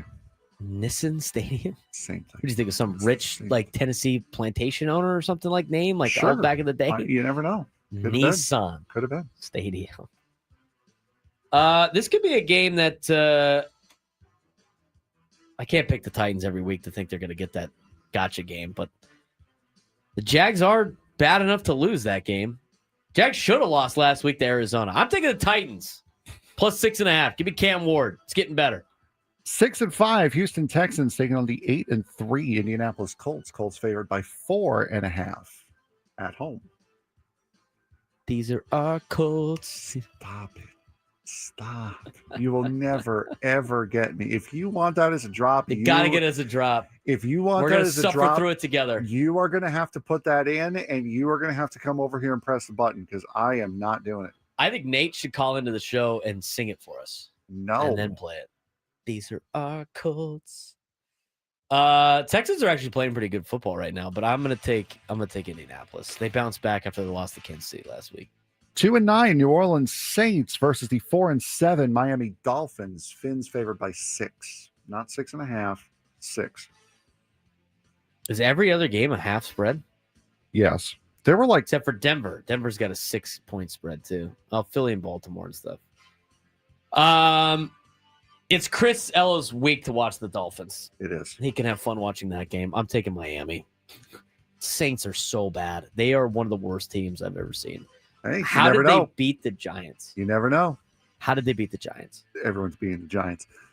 Dolphins on a little bit of a roll right now. They might have a new kicker too. So stop it. Just be ready for that one. Okay, cool. So they score 12 points instead of 9. That's better than 9, is it not? Hey, the Dolphins have won 3 of their last 4. Beat the Falcons, beat the Bills, beat the Commanders. A couple times last night, I'm sure you would have killed for a field goal. We have the ability to kick field goals. I'm just saying. You bet you wish a couple times last night you wish you would have had those 3 points. We have field goal kickers. Not saying you didn't miss any. I'm just saying you didn't attempt any. Exactly. I'm just saying you bet you wish you would have had those 3 points at some stages of the game last night. You're trying to justify Justin Tucker being on a team right now, and I'm not allowing it. Moving on to the next game. I'm making a joke. I'm I don't just care saying. either way. I'm just saying. The 4-7 Atlanta Falcons taking on the 2-9 New York Jets at MetLife Stadium. Jets 2.5-point dogs at home. What Atlanta team's going to show up? That's the biggest question. What Atlanta team's going to show up? I mean, there are times where Bijan Robinson has a great game, and they do really good. And then there's games like where they lose to Carolina. Or the Dolphins. They were able to beat the Saints last week, 24-10. They were on a 5-game losing streak before then. The Jets are awful. God. Michael Penix Jr. isn't playing, and he's out for the year, right? Yep. Tyrod Taylor's playing for the Jets. Yep. You know what's worse than Jets, Jets. I'm taking the Jets. You know what's worse than people have to watch that game. You know what's worse than Atlanta's ability to play against a bad team? What? We are 0 for our last 5. I'm the biggest fan. We have had 1 call in. I know. How's everybody else doing? I don't pay attention to the other shows. Not very good though. Yeah, no. It's holiday time, man. No, I get it, but still, we started off like a ball of fire, and it's just falling apart. The 3-8 Arizona Cardinals taking on the Tampa Bay Buccaneers. Bucs are down 6-5 after their big loss last week, favored by 3.5 at home. I'll take the Bucs. Oh wait, they don't have Baker Mayfield now. I think he's out. If I'm not mistaken. I still think they're better than the Cardinals, though. Arizona, I mean, who's playing quarterback in that game? Jacoby Brissett and whoever the Bucs backup is? Who I can't think of off the top of my head. People are going to have to watch that. The 9-2 Los Angeles Rams taking on the 6-6 Carolina Panthers. Rams favored by 10.5, but then again, as we know from a couple weeks ago, all Carolina has to do is win the coin toss, and the game is over. I guess it is Teddy Bridgewater down there. Go back to the Bucs game for a second. I remember this now. Baker Mayfield has an injury in his shoulder. Yeah, that could either be season ending or like he misses a week. Yeah, I think they said that he doesn't need surgery. Was one of the things I saw. Here's the latest from Graziano. I think the injury absence for Baker Mayfield would be a significant problem. The Bucs haven't had their entire offensive line or wide receiver group at all and have been without starting running back Bucky Irving longer than expected. Still in first place in a division that doesn't have a particularly strong challenger. Schedule eases up a bit in December, but if Mayfield sits out because of the left shoulder injury, we don't know for sure whether he will. Winning games will be tough in the short term. Bucs expect Irving and receivers Mike Evans and Jalen McMillan to return at some point, which would help, but Mayfield makes that offense go. His late game toughness has been a big part of why they're 6-5 despite the injuries. I'm still taking Tampa in that other game. What was the next game that we got to? The 9-2 Los Angeles Rams taking on the 6-6 Carolina Panthers. Panthers 10.5-point dogs at home. I'm taking the Rams. They're the best team in the NFC. All you need is the coin flip, though, if you're Carolina. Apparently so. 4-7 Minnesota Vikings taking on the 8-3 Seattle Seahawks. Seahawks are 10.5-point favorites at home. Jeez. That is a big spread. I take the Seahawks. JJ McCarthy hasn't been the answer so far. Love it. 7-4 Buffalo Bills take on the 6-5 Pittsburgh Steelers. Steelers 3.5-point dogs at home. I thought the Steelers were going to get the Bears last week. The fact that they lost that game, I don't know what games they're going to win from here on out. We talked about the scheduling. Mm-hmm. They're going to lose the Bills. They're going to lose the Ravens. Maybe they'll get the Dolphins at home. They're going to lose the Lions. To be fair, we haven't really been good at predicting teams against their future schedule. Look at what Oklahoma has done this year. No, they've done a pretty good job. They've kind of surprised on that. Yeah, we've done a lot better job in the NFL. We just don't keep track of our NFL picks. Correct. They're losing to the Bills. Bills are going to have a good win there. Steelers are not going to make the playoffs. We talked about that a couple of weeks ago.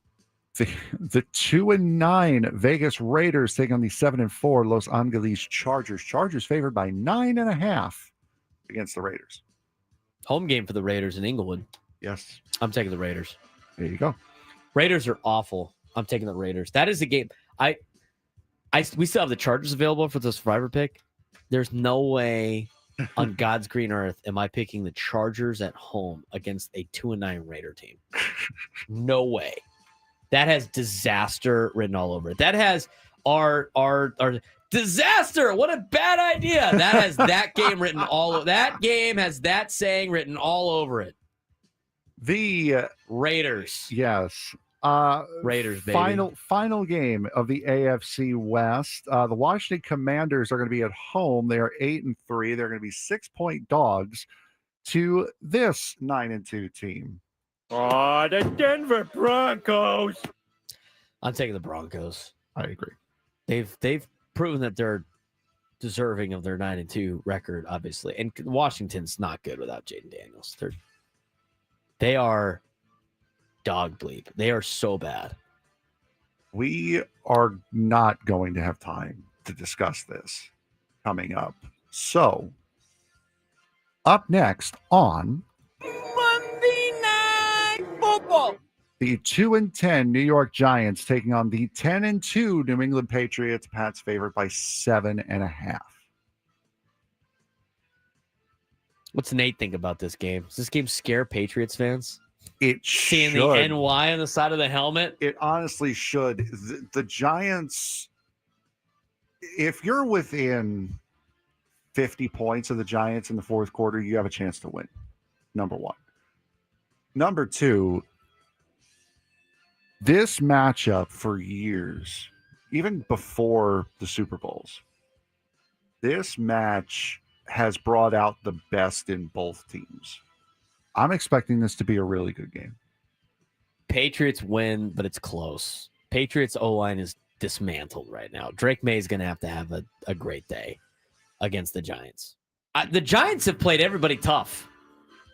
I mean, they're 2-10, but if you look at this, they're not getting blown out. They're playing everybody tight. They lost the Lions by a touchdown, the Packers by a touchdown, the Bears by 4, Niners by 10. I mean, the Eagles kicked your ass, but other than that, they've lost to the Broncos by 1. They even beat the Eagles. The Giants. The Giants if are the like Giants haven't gianted, they could very easily be 7-4 right now. I agree. And then Easily. injuries not go their way. They got no offensive coordinator now. Or defensive coordinator, whatever it is. Defensive coordinator. Biggest news out of Giant Land, though, is that Cam Scadaboo said his mother is of Mexican descent. So Cam Scadaboo is Mexican. What does that have to do with anything? That's the fun fact of the day. Yeah, exactly. That's your fun fact of the day, presented by me. Giants cover. Giants cover on Monday Night Football. God, what a Monday night. I'm surprised that game didn't get flexed. I think tomorrow is the best games of the week in the National Football League. Are they not?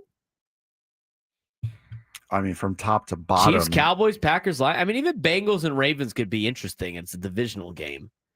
And then your next best game is Bears, Eagles. What's the game on Sunday that's the best? Bills, Steelers? Yeah, I mean, you can go with that. Watching the Chargers implode to the Raiders? That's going to be funny. That'll be pretty good. Geno Smith lighting up the lightning bolt at SoFi. Be hilarious. That's the best game. All the best games are on. The games get progressively worse as the weekend goes about. I would just, if you flip the Bears and Eagles game to Thursday and that was the night game instead of Bengals and Ravens, you could probably make that argument all the way It'd through. be a hell of a Thanksgiving day. Niners Browns is nah. Jaguars Titans is nah. Texans Colts is okay. Saints Dolphins trash. Falcons Jets garbage. Cardinals Bucks no. Rams, Panthers, Vikings, Seahawks, thumbs down. Bills, Steelers, okay, not bad. I think Bills. Raiders, Chargers is blah. Broncos, Commanders is blah. And the Giants and the Patriots are blah. I think Bills, Steelers for name recognition as far as national is concerned. Yeah, I think that's probably your best game. You know what? You know what that means? It means all these games are going to come down to the wire on Sunday. Of course. That's why we love the NFL. We also love eating Thanksgiving dinner. Oh, you love the NFL. We love the NFL. It's scientifically proven. When we come back, we'll talk about a lot of different things. We're going to talk about some Thanksgiving stuff that we're going to get to when we come back at the 30 spot, the last bottom of the hour. Luca De La Torre will join us from San Diego FC, and we'll give you a preview of what's going on this weekend in high school football with the final part of the championships as we continue. Braden Surprenant Show, San Diego Sports Station 97.3 The Fan.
This holiday season, too many San Diegans will go hungry. Join 97 through the fan and support the San Diego Food Bank. Donate food directly online through our Odyssey San Diego Food Fund, where every donation helps feed local families. Go to 97throughthefansd.com/food fund and give today as you get ready to dive into your Thanksgiving weekend. Looking forward to a fun time. We are hosting this year. My family is, so a lot of extra work, Frank, to do. We have smoking two birds. There you go. I got mac and cheese. I'm in charge of the mac and cheese. I've made it the last couple of years. I might prep that tonight and then throw it in the oven tomorrow morning. That would be incredibly smart. We did that last time, and it was great. Try to get as much of that stuff done as possible, so like you just throw it in the oven at certain times, because you got all these things you got to do. Now, the benefit of smoking the turkeys on the Traeger or your smoker is now you have open oven space for a lot of the other things. What is your favorite Thanksgiving dish? Honestly, for me, it's just the turkey. All right, so you're a mains guy. You're not a sides guy. No. Not a sides guy. No, I'm not a sides guy. I like the sides. I like it all. I mean, I like it all. We do turkey and ham and white meat with skin. I'm good. So we're gonna have all of that. It's gonna be good stuff. I like the cranberry sauce out of a can. You don't heat it up though. It's like almost like jelly. Good. That stuff's good. That stuff's good. I'll dig into some ham as well too. I mean, that's rolls. Gotta have rolls. Yeah. All right, let's put it this way. Got yourself a plate. You can just make them appear. Your perfect Thanksgiving plate. When you go down the buffet line, what are we doing here? Juicy white meat turkey. Okay. With skin on. Probably a good slice of ham. Like it doesn't need good slice of ham. Like it doesn't need to be honey ham. It just a ham is fine. Stuffing is probably the next thing on the thing. Stuffing would be there. Okay. A little bit of mashed potatoes, a little bit of mac and cheese, and put gravy on the mashed potatoes. No, not a big gravy guy. Well, have you ever made gravy before? That's gross. You got to use like all the stuff that comes in the neck and the heart and the kidney and all that. And I made that last year. I was gross. You got to have the rolls too. I like the cranberry sauce. Mixing that in. What about sweet potatoes? Yes or no? No. Not a sweet potato guy. No. Tastes too much like pumpkin pie. If your biggest thing on sweet potatoes is, well, I put brown sugar on it and therefore it's great. Well, you know what? Yeah, of course seasoning. It is. Yeah, or we have our guest calling in now, so I mean we could take it now if you want. Yeah, let's do that. All right. That's fine. Well, let me just make sure. All right, so we're going to be joined now by San Diego FC midfielder and a San Diego resident in Luca De La Torre as we get ready for a big game against Vancouver coming up on Saturday. So we got that big game coming up on Saturday. Again, we're not going to be on for the next 2 days, so now's when we're going to get the preview. So joining us now on the David P. Shapiro fan hotline is a San Diego FC midfielder, San Diego resident, born and raised here in San Diego. His name is Luca De La Torre. He joins us on the Braden Surprenant Show. Luca, what's going on, man? Hey, what's up? Thanks for having me. Appreciate you coming on. Obviously, with the holiday that we were just talking about, what we're eating at Thanksgiving. Big Thanksgiving guy. You're gonna have a nice little meal on Thursday. What's going on? Yeah, I'm excited. Yeah, I'm gonna be going to the house of friends of my parents, and it's the first one I've actually had in America in about 12 years, so big day. Gonna be a big day. I'm sure it's great playing in your hometown. You grew up here. You played for the Nomads, Surf, Carmel Valley Sharks. Now you're playing in a sold-out Snapdragon Stadium with a trip to the MLS Cup on the line. What has this moment been like for you personally as a local kid living in the cities, living in the city and being part of the MLS's first playoff run here? Yeah, huge. This city deserved a team for such a long time and never got it. So now that it's finally here and that I'm a part of it and we're a good team that plays good football and we win, it means everything. It's everything I dreamed of. You played in La Liga before, of course, played for the U.S. men's national team. How has the style and tactical approach under Mikey Varas challenged or helped you evolve your game in this first year of San Diego FC?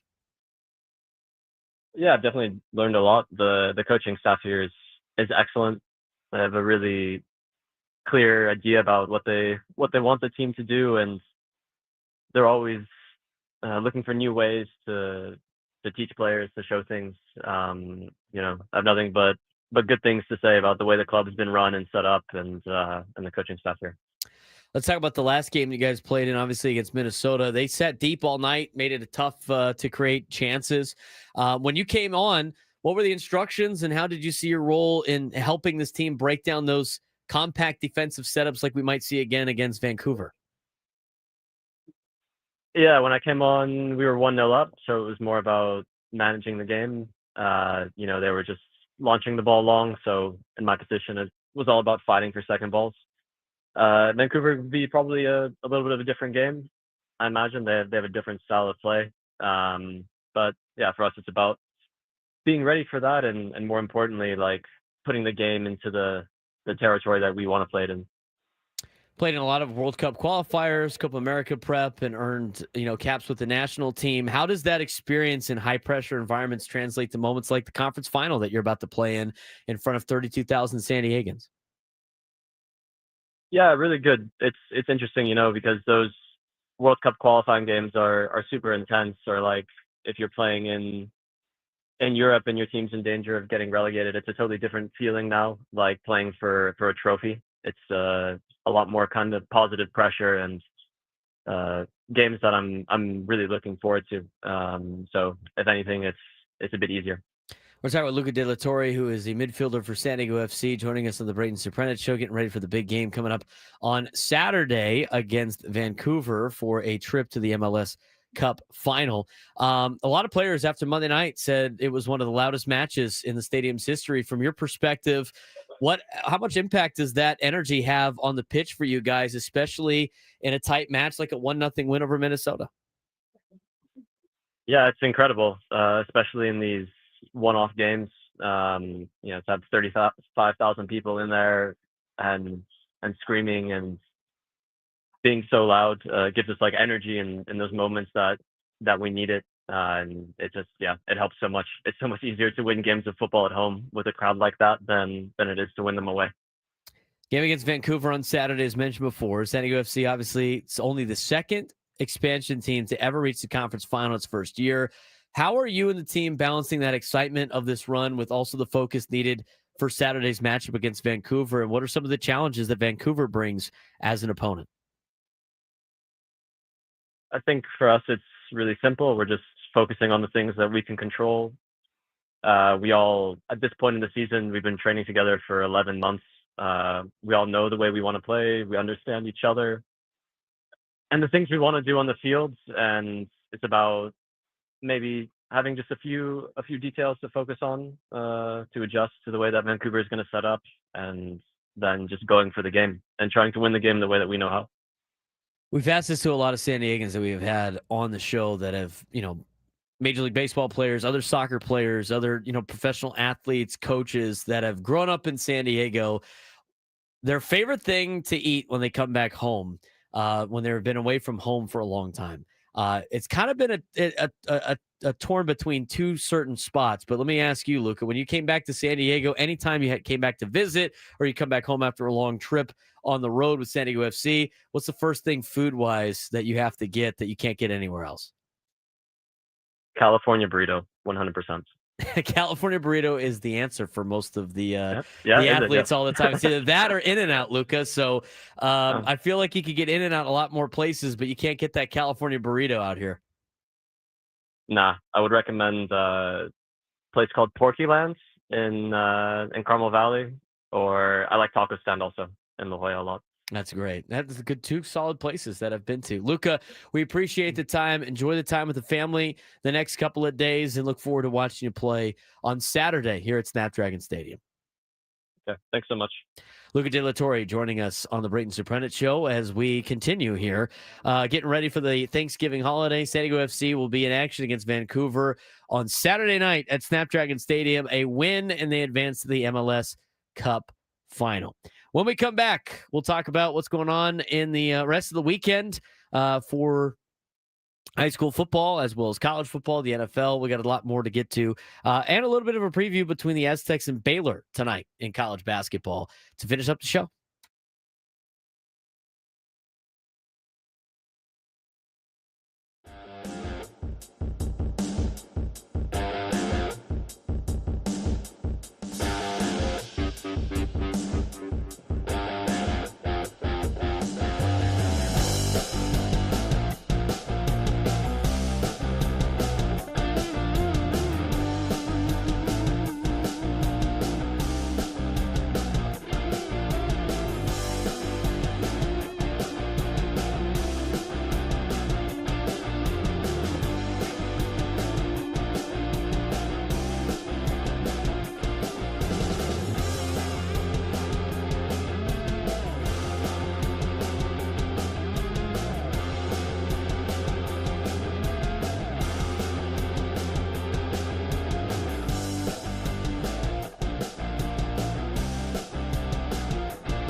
Final segment of the week, for us at least. And coming up next will be Best of Ben and Woods from this morning. It'll be this morning's show. The best of, meaning the entirety of. The entirety of. We're the only people in the building right now, I think. That's a good feeling. We're the only people here. That's a wonderful feeling. I tell you what, well, at least, it's you and I. Before, I had been in this building many of times where it's just myself. So have I. Doing Padre games. Yeah.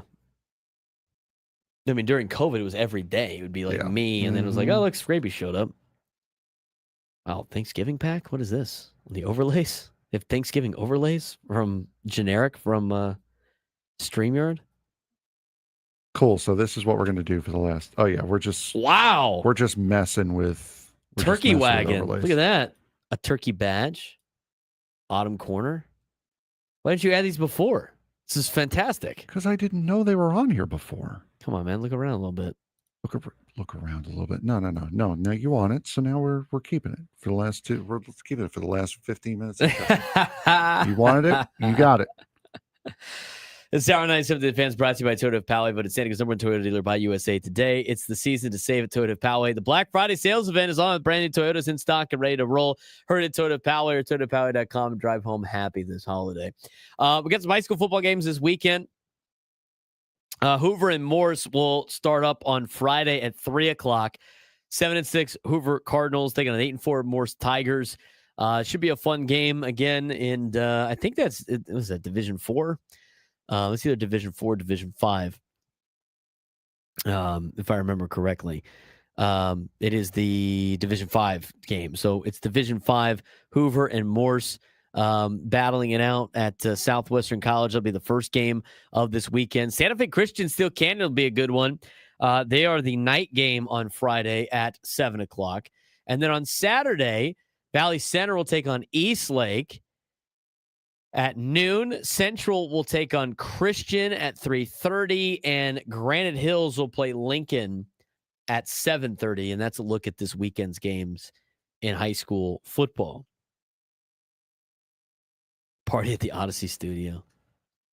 True. Hey, everybody else is gone. As I say, if by party you mean two goobers doing a show for 15 more minutes, yeah. Oh, we're rolling.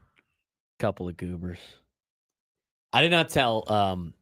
Oh, you didn't give him the golden goofer? Well, Minnesota's coach was there. Like one of the recruit. I didn't want to say it in front of him. That was kind of well, no, weird. You pull him to the side. I was going to wait. Yeah, have fun being a golden goofer. Want to be a golden goofer?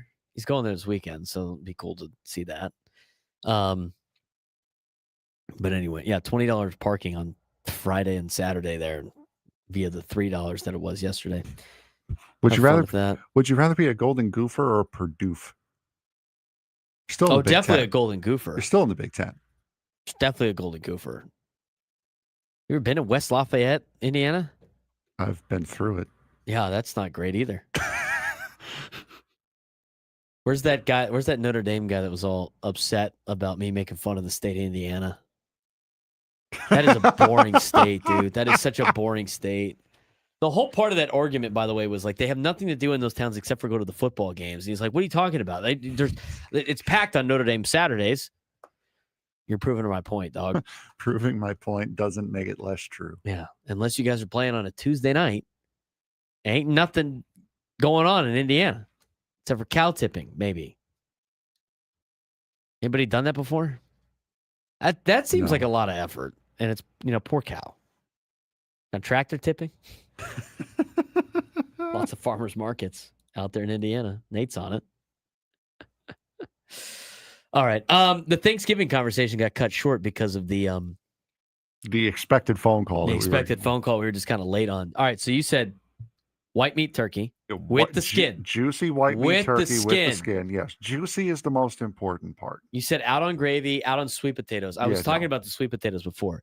So the sweet potatoes, if you put cinnamon and brown sugar on there, you're basically just eating pumpkin pie. Just wait for dessert. Yeah. I don't need sweet potatoes on my plate. Is it there? Will I add it? Yeah. Do I try everything on the buffet style Thanksgiving meal? Yeah, of course. But you know what? I don't need it. What about rutabagas? Root them out of my kitchen. I don't even know what those are. They look like sweet potatoes, but that for some reason has been a staple at the Surprenant household. I didn't even know what those are, rutabagas. I don't even know how to spell it. They're root vegetables. I know. Rutabaga. That says it Rutabaga in the recipe. name. They're like a potato looking thing, aren't they? Something. So they do like a mashed rutabaga recipe. I don't know what else this is too. We're with it, guys. Don't worry. Ruta what? Rutabaga. Here's something that I will not eat on Thanksgiving. Any type of gelatin with a marshmallow top? No, thank you. And the sweet potatoes, it could be the rutabaga recipe that we use. Whatever it has with the marshmallow layer on top, no. Do not put that on my plate. Absolutely disgusting. No, thank you. I talked about the my plate would be a little lightly, little dark meat, little ham. Gotta have a dinner roll. Gotta have mashed potatoes. I do a little bit of gravy just for the taste. Cranberry sauce, mac and cheese. Gotta add a little stuffing too. That's the gigantic plate. But now you gotta go little, all over the place. Now, we talked about this a couple of weeks ago, and the actual thing was, who was it? Rod said it. The tutia. Or tutke is what my family calls it. The meat pie. That's a Wednesday night thing for us. The Wednesday before Thanksgiving, it was tutia and cherry cake. The cherry cake is phenomenal. That is a staple to the Surprenant household. Mm-hmm. Uncle Richard. We used to call him a different name, but Uncle Richard is what we're going to go with. Use your imagination. You don't need to think too hard. He was my dad's. He's my dad's grandfather, or my dad's brother. So my dad's uncle. So my great uncle, I guess. He used to make the. What up, Unc? He used to make cherry cake, which was delicious, and we'd have cherry cake and the tutia. But the Rod, yeah, there it is. The meat pie thing with cloves and like Bailey, it's just so disgusting. I refuse to eat it. My uncle used to say, "There's not enough ketchup in the world to have tutia." So then I'd have to have pasta on the side. The Italians started to. The Italian side of the family would make a thing of pasta for the kids. But every Wednesday before Thanksgiving, we'd all go over to my. I don't know why they used to do this. But we would go to my grandmother's house on Thanksgiving, and we would go to her house on the night before Thanksgiving to have tutier and then play Aggravation. Have you ever played the game Aggravation? No, I just live it with my family.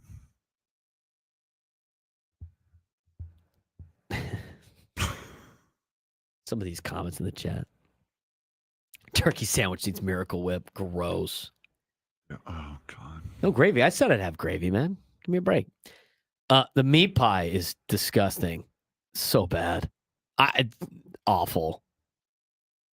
Yum. No, it's not. It's terrible. It comes with like pickled beets and stuff like that. Disgusting. You've ever played? Have you even heard about the game Aggravation? No. Have you ever played the game Sorry? Yes. I mean, not Sorry. Trouble. Yeah. Game Trouble? Yeah. It's the same thing. So it's the why same not thing as just it's an Trouble? older game. It was before Trouble came about. For the little thing in the middle, you pop and then whatever. It's a fun game. There's 6 players and you got to get your 4 pieces around the board and in the your safe slot. Yeah. Yeah. Into home. And the Surprenos play it for money. So oh God. And some of the cousins like throwing down some big time dollars. Hold on. Speaking of Gambling problem, call 1-800-GAMBLER. GEGE 000-466. For a full list of games and rules, played at 7 Mile Casino. Visit 7milecasino.com. I've won it a couple of times. Sometimes the cousins want to play for like $50 a round. I'm like, are you out of your mind? $1 is fine. But the aggravation, it was an aggravated game. It was fun. It's a fun little deal. High rolling. No, Galactus. That's true. That would be a serious game of aggravation. Anyway, we only got a minute left, and Martin and Santee is called in. Let's get to Martin to finish up the week on 97.3 The Fan before everybody goes to the holiday. What's going on, Martin? Gentlemen, just wanted to wish you a very happy Thanksgiving. And Braden specifically, congratulations on the victory last night and continued efforts going towards a state title. And guys, just truly being thankful for your show. The diversity, again, keeping San Diego State in the limelight like you have, multiple sports, women's basketball, football, you name it, but such a great addition to sports in San Diego. Soccer, Drake, I mean, you guys are great. And Frank, pleasure meeting you. Look forward to, again, meeting you, Braden, at some point. But just wanted to tell you how thankful I am for the diversity, the effort that you bring, and the passion that you show with your show. So congratulations on a wonderful year so far and continued success in the future. So happy Thanksgiving, guys. Thank you very much, Martin. Thanks, for Frank Uncle Marchese, I'm Braden Surprenant. All of us at 97 Through the Fan wishing all of you guys out there a safe and fun Thanksgiving holiday. We'll be back on Monday. Enjoy the football. Enjoy the turkey. We've got football.